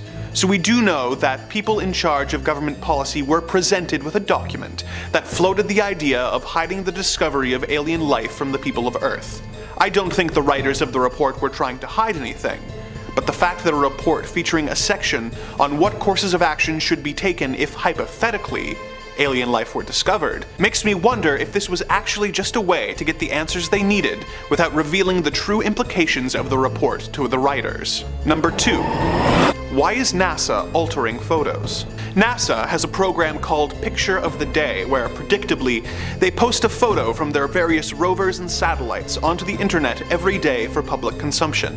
One day in late 2014, the photo they posted was a picture taken by NASA's Cassini orbiter of Saturn's moons, Dione and Titan. It is a stunning photograph, but one internet commenter found something he did not expect when he downloaded and adjusted the photo. While adjusting the contrast and brightness of the photo, he found that it revealed a huge object behind one of the moons that was giving off a rainbow-like aura. Even more disturbing, he saw the photo had been altered with black markings covering whatever it was behind the moon, proving that NASA had altered the photo before posting it. He took his claims online where they started receiving some attention, but before long he received a comment from someone he was not expecting. The person who had edited the original photo. A NASA employee who explained that the photo was not edited to try and hide any alien craft, but to make up for the technical limitations of the Cassini orbiter as it photographed the two moons. As she explained it, Cassini takes color photos by snapping 3 sequential photos through red, green, and blue filters. In the time that separated the 3 frames, Dione moved, so if I did a simple color composite, I would be able to make Titan look right, but not Dione, or Dione look right, but not Titan. So, I aligned Dione, cut it out, then aligned Titan, and then had to account for the missing bits of shadow where the bits of Dione had been in the 2 of the 3 channels. While this does seem to be a plausible explanation as to why the photo was edited, the original poster remained skeptical. He believed it was possible that NASA had ordered the photo altered before posting it, and then released the explanation once they were caught. Of course, one could argue that if NASA had taken a photo that featured a UFO and they didn't want the public to know about it, they could have just not posted the photo at all, rather than trying to Photoshop it out and hoping that no one noticed. Number 1. What is NASA hiding at the North Pole? In 2016, a researcher came forward claiming to have proof that NASA was trying to cover up something at the North Pole. He provided older satellite images that seemed to show some kind of crater or hole at the top of the Earth. He believed that this was evidence that supported the hollow Earth theory. The hollow Earth theory claims that underneath the surface of the Earth is more land, as well as a central sun located in the center of the Earth. The claimant says that these photos of a hole at the top of the Earth, first seen in satellite photos from 1968, may not be definitive proof that the Earth is hollow, but the hole's omission from subsequent satellite photos does prove that there is some kind of entrance at the pole that NASA is trying to hide. Many explorers have tried to reach this area hoping to prove the theory's validity, but many of them did not survive the journey, and those who did came back with stories that simply cannot be taken seriously. One group claimed that the hole was real, and that once they managed to lower themselves into it, inhabited by a small race of creatures. The explorers kept their distance but reported seeing some kind of factory in the distance that seemed to be running all throughout the day and night. Stranger still were the emissions being generated by the factory, as whatever was fueling it was giving off a smell not dissimilar to ginger. Not wanting to push their luck, the explorers took photos and came back the way they came,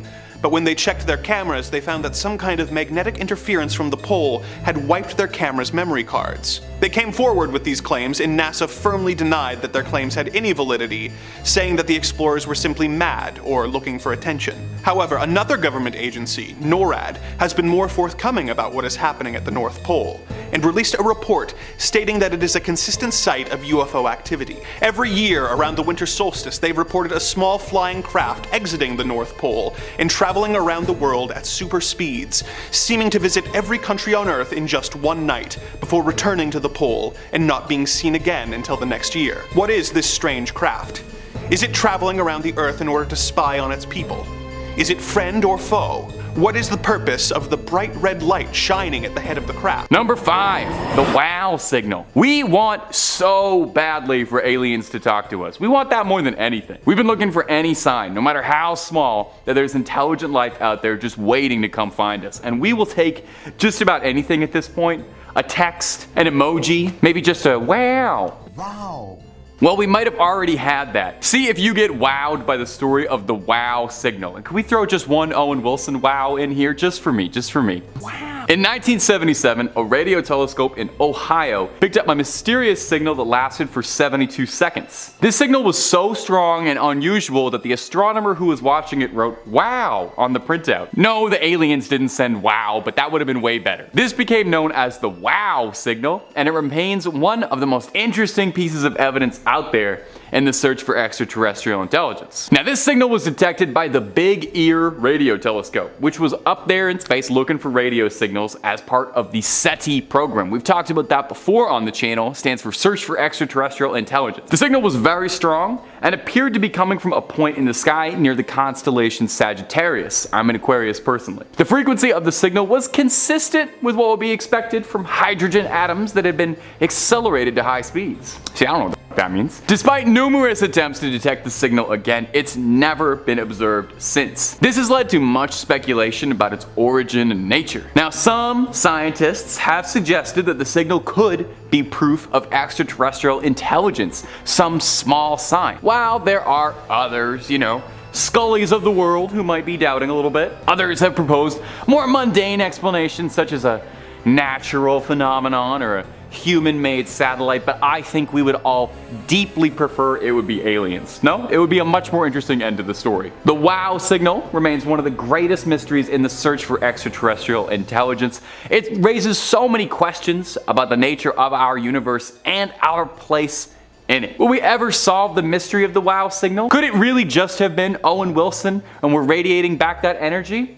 We may never know. But if you're looking for way more mysteries about space, well, Top 5 Scary is the place to be. We've got more videos on space mysteries than there are stars in the sky. And if space mysteries aren't your jam, we got cryptids, conspiracies, true crime, just about anything freaky you can think up, we've done a video on it. So hit subscribe, hit that little bell as well if you're feeling so frisky, and make sure you don't miss a single scream. But hey, do that at the end of this video for me, okay? We got way more space mysteries coming up for you right now. Number 4, the Great Attractor. The Great Attractor. I wish that's what they called me. That is not what they called me in high school though. Do you ever feel like you're being pushed through life, pulled towards a certain path you might not necessarily want? Well, talk to your parents to sort out your life path, but you could be feeling that way because the way our galaxy is being pulled towards something called the Great Attractor, which sounds a lot more ominous than it should, I think. That sounds kind of heavy, so let's get into this. What is pulling our galaxy and many others at faster speeds than you'd think? The Great Attractor is a mysterious gravitational anomaly located in the direction of the Centaurus constellation. It's exerting a gravitational force on our galaxy, you know, where we live, where all our stuff is, and many other galaxies, and its exact nature and location remain uncomfortably unknown. The existence of this thing was first brought up in the 70s, when astronomers noticed that galaxies in our sort of galaxy neighborhood appeared to be moving in a direction that could not be explained by the gravity of nearby objects. Instead, they were being pulled towards a point in the sky in the direction of the Centaurus constellation. Pretty weird. Now, the Great Attractor is thought to be a massive cluster of galaxies, a big galaxy suburb, if you will.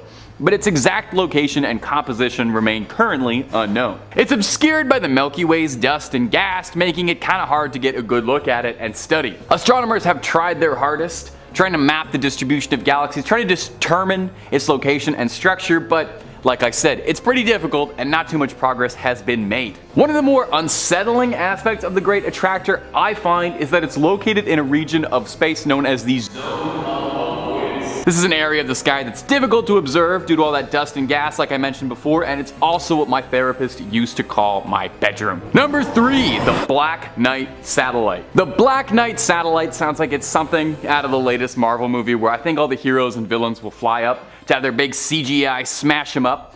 But it's actually the name of a mysterious object that is purported to be orbiting the planet and is host to some very colorful and fun conspiracy theories that we're going to dive into. The Black Knight Satellite conspiracy is a very intriguing and mysterious one related to what we got going on up there. It started back in 1954 when newspapers around the world reported that 2 US Air Force pilots spotted a mysterious object in orbit around Earth. If you follow those reports, the object was about 13,000 years old and appeared to be transmitting radio signals. Now since then there have been numerous alleged sightings and claims of radio signals received from the Black Knight satellite. Some conspiracy theorists believe the object is an ancient alien spacecraft sent to observe and monitor Earth from up high. Others believe it is some secret government satellite, or the really wild ones is that it's a remnant of a lost ancient civilization, the Anunnaki or something if you want to throw your hat into that conspiracy ring. There are, of course, many people who dismiss all of this as just misinterpretations of natural phenomena, which again, extremely possible whenever we're describing anything weird happening in space, but it is very fun to imagine and to play pretend, so we'll keep talking like that. The Black Knight satellite is capturing the imaginations of people who believe in it, and I think that's fun to talk about. There are some wild conspiracists who even say that the US and other governments have a big, secret cover-up about what really is going on there, if it's actually aliens watching from up high or a secret government surveillance project, who knows? Now, one of the more interesting pieces of evidence for the satellite is a series of photographs taken by NASA during the STS-88 mission in 1998. These photographs appear to show a large metallic object orbiting around the Earth, but no surprise, NASA has dismissed these claims, saying the object is nothing more than debris or a reflection from the shuttle's windows. So despite there not really being much evidence, the Black Knight satellite will continue to fascinate us and intrigue us. Number 2, the dark side of the moon. Also known as the far side of the moon, and one of the better Pink Floyd albums, and if you haven't set it up to Wizard of Oz, oh, you just gotta. The dark side of the moon has been a source of fascination and mystery for space enthusiasts and the plot line of one of the worst Transformers movies. One of the worst Transformers movies, as if there's a good one. It's the side of the moon that is never visible from Earth, and as a result, we know very, very, very, very little about it. This lack of knowledge has given rise to all sorts of fun and crazy conspiracy theories, ranging from kind of plausible to totally nuts. One of the more popular ones is that there are alien structures or bases on the dark side of the moon. Maybe some like cool relics, like something out of 2001. Some conspiracy theorists believe that NASA and other space agencies have been covering up evidence of all these things, pulling the wool over our eyes. Again, this is literally the plot of the third Transformers movies where there was Decepticons on the moon. It's around when they started getting really crazy. Conspiracists point to anomalies in photographs taken by missions to the moon, such as the Apollo missions, the Lunar Reconnaissance Orbiter, as evidence of these secret alien going-ons on the dark side of the moon. Another theory, and an insane one, is that the moon holds ancient artifacts or evidence of a long-lost civilization. Some people believe that these artifacts could hold the key to unlocking the secrets of the universe or even provide evidence of alien life. Now, if we really want to get out there, some conspiracy theorists believe that there are dark forces or malevolent entities lurking on the dark side of the moon. We're talking like ethereal shadow creatures, old gods that would have kept H.P. Lovecraft up at night. And these things could be responsible for all the unexplained phenomena or UFO sightings or mysterious goings-ons in space that we can't explain. It's all old tentacle gods up on the dark side of the moon. Or it could be perfectly explainable. Explainable? Or it could be perfectly explainable. One of the two. They don't hire me for my intellects, I'll tell you that much. They don't hire me for my brain. They hire me because I say words into a camera.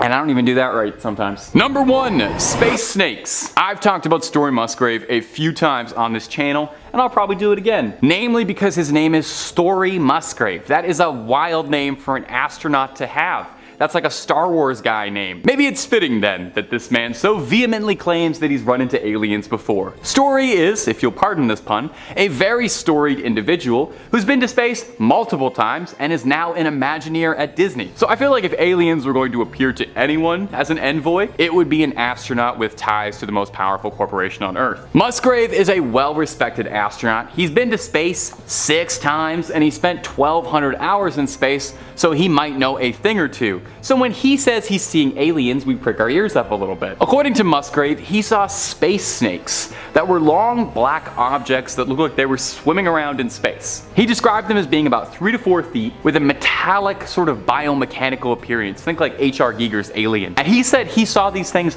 multiple times. NASA has not really commented on this. They didn't put out a press beacon where they said yay aliens or nay aliens. They just kind of ignored it altogether. Now some experts suggested space snakes could have been debris or ice particles that were reflecting light, while others, and I think this is kind of fun, suggested that it could have just been a hallucination caused by the effects of space flight on the human brain. I feel like that particular brand of skepticism is not one you ever hear much when decrying UFO or alien sightings. We never just say, oh, he was probably hallucinating.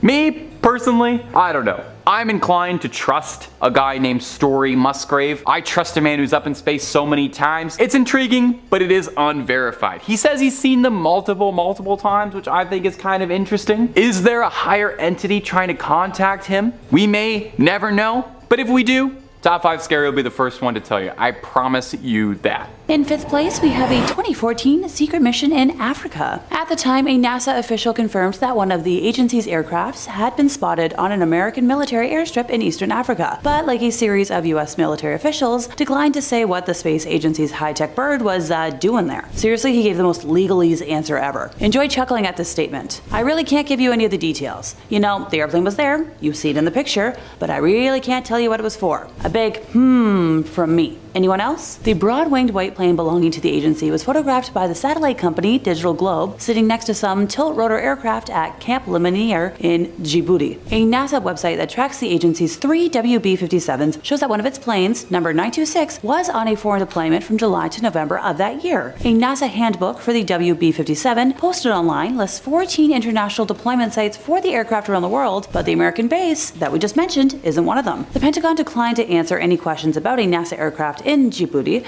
and a spokesperson spokesperson for the Air Force Space Command, which has a closer relationship with NASA, said they wouldn't have operational knowledge of a mission on the continent. AFRICOM, the U.S. military's Africa Command, would only say that aircraft from a variety of agencies and nations perform diverse missions from Camp Lemonnier in support of the U.S. and allied military peace and security operations in the region, which spans East Africa and the Mideast. A NASA spokesperson said that their WB-57 aircraft does a lot of work with a variety of different customers from the government, from industry, academia, including the Defense Department. Totally not suspicious at all. According to NASA's website, the WB-57s have been flying research missions since the early 1970s and continue to be an asset to the scientific community, with professional, reliable, customer-oriented service designed to meet all scientific objectives. A government website devoted to the converted old planes describes a mission in Costa Rica to explore the tropical upper troposphere and lower stratosphere, and another to collect cosmic dust from comets and asteroids in the Earth's upper atmosphere, among many others. A variation of the aircraft was used to gather air samples from above-ground nuclear tests conducted by other countries. Sure, only other countries. The military may be interested in more than just scientific objectives, since a plane can fly nearly as high as the famed U-2 spy plane and carry more weight, including an array of high-tech imagery and communications equipment. One previous mission was described by the head of the military's fringe tech specialists at the Defense Advanced Research Projects Agency to the House Subcommittee on Intelligence as a kind of mass, three-dimensional terrain mapping. She said that a WB-57 was deployed to Afghanistan for a few months beginning late 2010 and collected over 70,000 square kilometers of terrain data, so information on about 10% of the country. This expert said she was confident the system could have mapped half the country. So a civilian who worked with the WB-57 program in Afghanistan and who asked not to be identified due to, reasons, told some folks that the plane is highly customizable, using sometimes one-off configurations depending on the objectives of the project. And for now, the military isn't saying any more. And whatever the mission was, it appears to be over. According to NASA, all 3 WB-57s are now back in the US, with their status listed as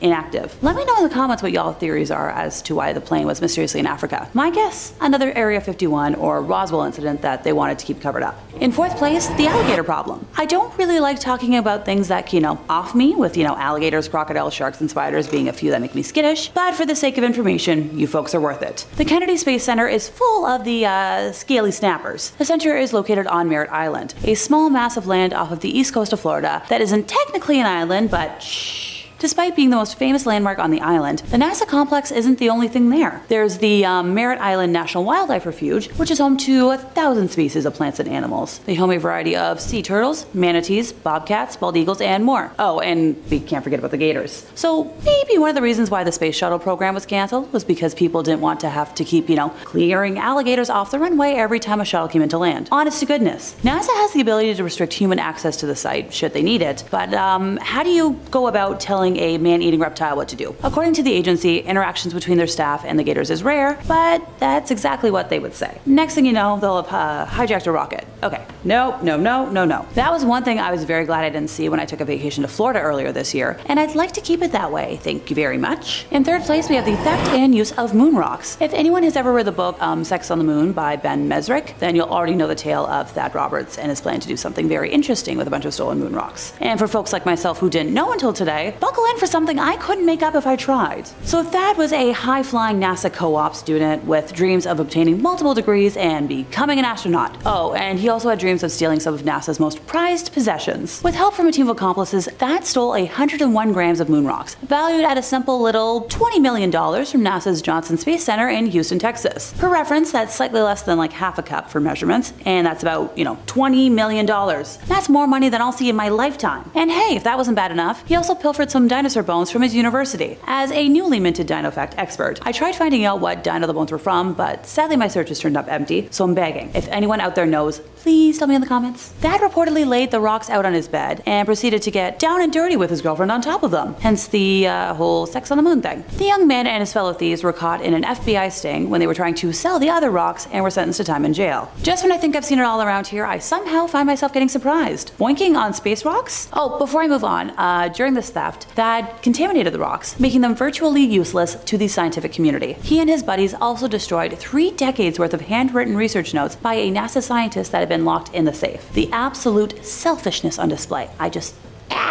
In second place, we have Viking lander aliens. A woman who claims to be a former NASA employee claims to have seen evidence of the most monumental cover-up in space history in 1979 as she saw two human figures in spacesuits walk calmly towards the Viking lander across the Martian surface. So going by Jackie, she claimed to have been working for NASA, handling downlink telemetry from the lander, which was the first vehicle to send back images of Mars' surface. She and 6 colleagues were watching the Viking rover bustling about over various screens when she spotted, yep, 2 men in spacesuits, which were not the bulky suits they normally used, but they looked protective. They came over the horizon, walking towards the Explorer. Now, naturally, some folks have claimed that the humans may have just been there to polish the lander's solar panels, and yeah, this is my judgy face. It seems a little odd, considering that if, there were humans there, presumably they could just fill the lander with petrol instead, or, take the photographs themselves. Jackie claims that while the folks were maintaining the equipment, their video feed was suddenly cut off without explanation, and when they rushed upstairs to another control room for answers, the door leading to the room controlling the equipment was locked, with paper taped over every crevice to avoid anything being seen. Hello! Suspicious red flag alert.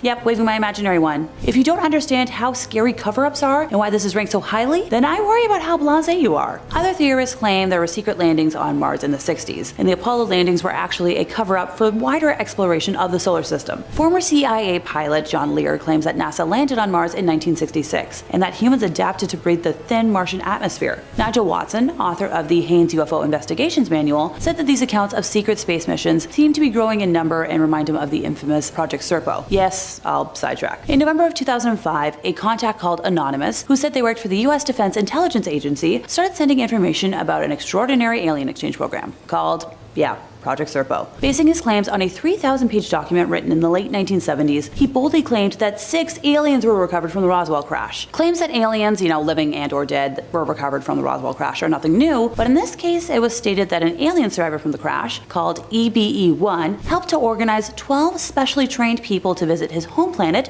Serpo, in the Zeta Reticuli solar system. This mission occurred in 1965, and they remained there until 1978. During their stay, 2 of them passed away, 2 remained on the planet, and the rest, after returning to Earth, have passed away because of the high levels of radiation they were exposed to on Serpo. I'm just saying, NASA has admitted that there are many things out there that we do not know about, and that UFOs are indeed real. So what else are they hiding? I swear, between them and the US government, I wish I could file like a million Freedom of Information pieces. In first place, we have Operation Paperclip. Alrighty, goofy word time. YouTube land doesn't really like a lot of the words to do with World War II, so bear with me while I talk about the Yahtzees and more. The Third Reich had built up a huge bank of scientists, engineers, and technicians over the course of World War II. And after, the conflict ended, the US wanted to use some of their knowledge for their own gain. Thus came Operation Paperclip, a plan to rehouse hundreds, if not thousands, of former Yahtzee scientists in the US and put them to work on various projects. One such project was, you guessed it, the early days of NASA. Conducted by the Joint Intelligence Objectives Agency, it was largely carried out by special agents of the US Army's Counterintelligence Corps. One of the people brought over in Operation Paperclip was Kurt DeBoos, a former V-2 rocket scientist. He was transferred over to NASA in 1960, and in just over 2 years was named to the first ever director of its launch operations center. From there, he oversaw hundreds of rocket launches and played a pivotal role in the preparations for the moon landings. At the time, President Truman spent 16 months before making his decision to approve Operation Paperclip. Several of the Paperclip scientists were later investigated because of their links with the Yahtzee Party during the war. Only one Paperclip scientist,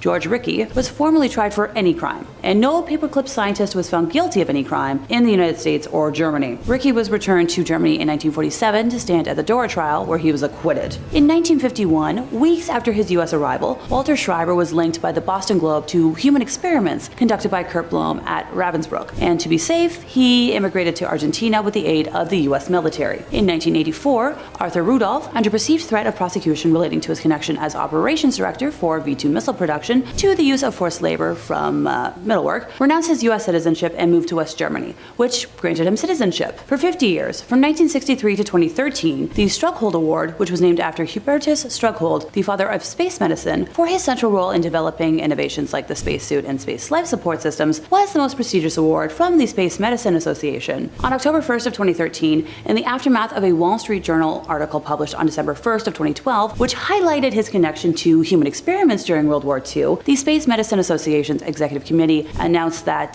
that award had been retired. Operation Paperclip remains a black mark against America's post-war activities, and NASA was unfortunately a part of it. It's a Nikki secret, one that doesn't get any easier to hear. Number 5. The NASA Photoshop cover-up. The most recent of the incidents on this list is the accusation from prominent UFO hunter Scott C. Waring that NASA is editing archival photos to remove alien craft in an effort to hide the existence of extraterrestrials from the people of Earth. As evidence of this, he posted a photo from the 1968 Apollo 7 mission that he claims shows a UFO on his blog, saying that the craft he saw in 2013 had been edited out of the photo by 2015. As he himself put it, "Guys, I discovered this UFO back in 2013 and NASA used my website to edit it out by 2015. Now I have found them in the US National Archives. They have accidentally saved the original Apollo 7 photo with the UFO in it. The photo in question shows a black object seemingly floating below the Apollo 7 spacecraft and above the planet. The supposedly edited photo does not show the small black object." Waring expressed his concerns in the following quote,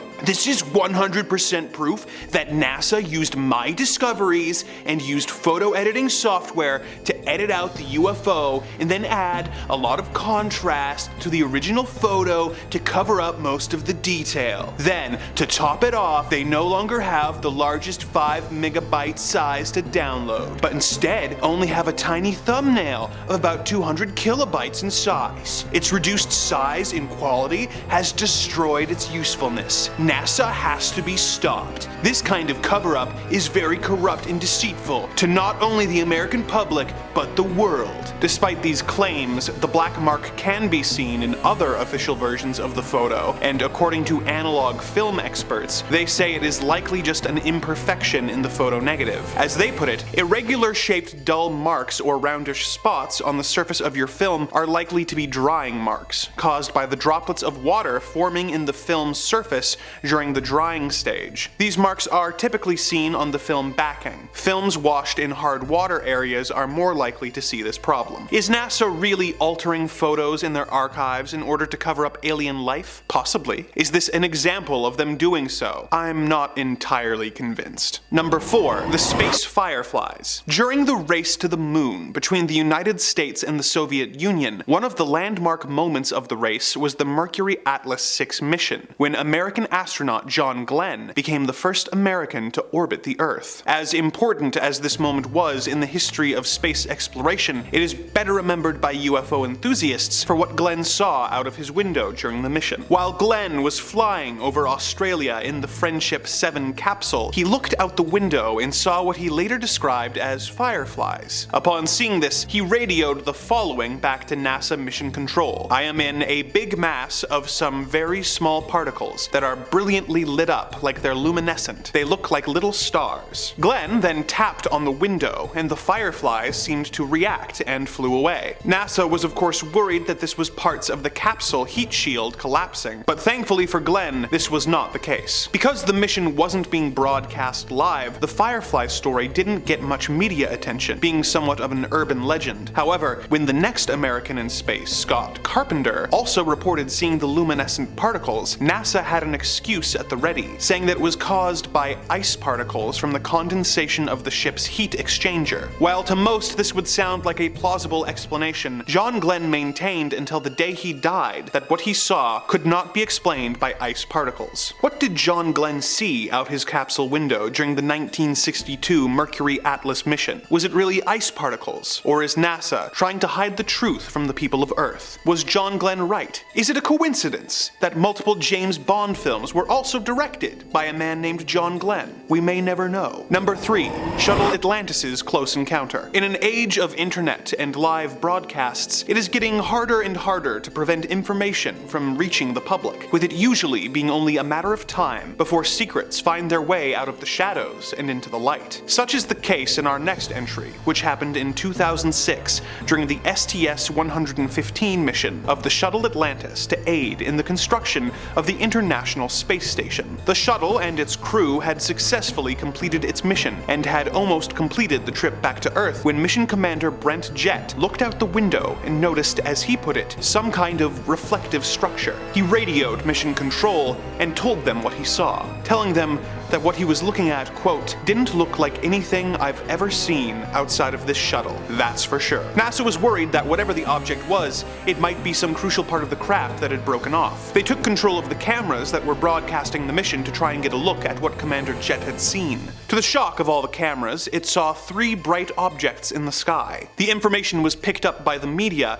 and NASA scrambled to come up with a suitable explanation. They ordered an inspection of the craft to see if it was a broken off part of the ship as they had assumed, but could not find any evidence of damage. When the ship returned to Earth, another inspection was ordered, but once again, no damage other than a small micrometeor impact was found. NASA has never been able to explain what happened during this mission, and seem to have made no effort at all to solve the mystery in the years since. Or do they already know what happened, and simply do not want us to be in on the secret? As disturbing as that prospect may be, it would not surprise me to learn that it is the truth. Number 2. Gordon Cooper's alien adventures. Gordon Cooper is an important figure in the history of space travel, having served as an aerospace engineer, a test pilot, a pilot for the United States Air Force, and being the youngest of the 7 original Project Mercury astronauts. He was the first American to spend a day in space, the first to sleep in space, and was the last American to go on a solo orbital mission, and set the space endurance record when he traveled 3,312,993 miles in 190 hours in 56 minutes, thus proving that astronauts could survive in space for the length of time that would be required to travel to the moon and back. He was an extremely important historical figure, but unlike many other NASA astronauts, he was not shy about talking about the various experiences he had over the years with unidentified flying objects, and the government's effort to cover these experiences up. Gordon Cooper claimed that he had seen his first UFO while flying over West Germany in 1951, but that his first experience with government cover-ups came in 1957 while he was stationed at the Edwards Air Force Base in California. He had put a crew in charge of setting up an Ascania cinetheodolite, which is a photographic instrument used for collecting trajectory data of aircraft, missiles, rockets,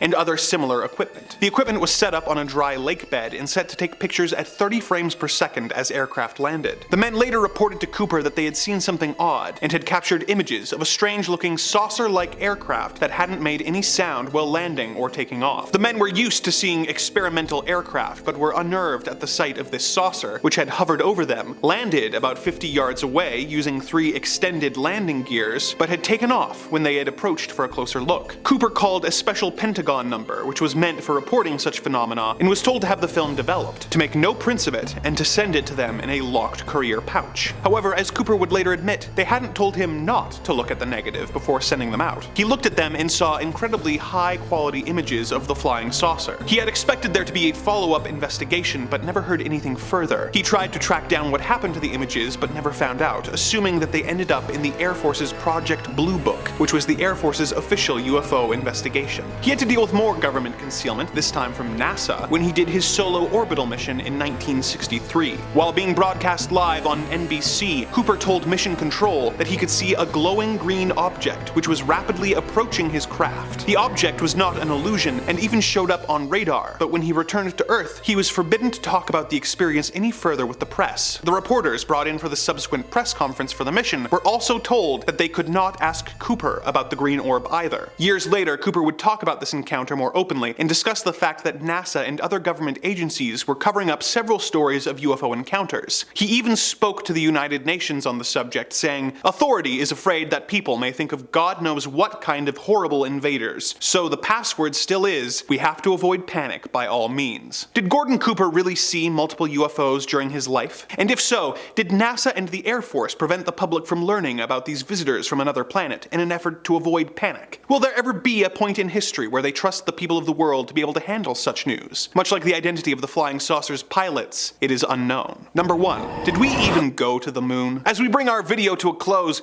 we must talk about one of the most popular NASA cover-up theories out there. While several people are convinced that NASA has come across evidence of alien life that they are keeping from us, or that they have even managed to make contact with extraterrestrials, there is still an inherent level of trust involved in those theories. The idea that NASA is covering up such evidence relies on the belief that NASA has really managed to send men to space. However, there are a significant number of people who don't even trust that this occurred, believing that man has never set foot on the moon. In the interest of fairness, let's explore this theory further. The gist of the theory is that while the United States and Russia were racing to see who could get to the moon First, the United States government built a set and filmed fake astronauts pretending to walk on the moon, broadcasting the footage across the world and effectively ending the space race in their favor. Some theories even say that famous director Stanley Kubrick was hired after the impressive special effects in his science fiction film 2001: A Space Odyssey caught the eye of the US government. He was apparently hired to direct the allegedly fake moon landing. The evidence that people have latched onto over the years include shadows in photos that don't line up how people think they should, claims that the astronauts could not survive the Earth's radiation field, the lack of stars in the moon landing photos, and the infamous American flag that they claim appears to be flapping in the wind despite the lack of wind on the moon. Most, if not all, of this evidence has been explained by NASA, but once someone is convinced that the moon landings are fake, no explanation from NASA is going to convince them. Whether the moon landing is real or not, it is a good example of how the public's trust in a government institution can erode to the point where some people feel like they can't even take the most basic bits of information provided by NASA for granted.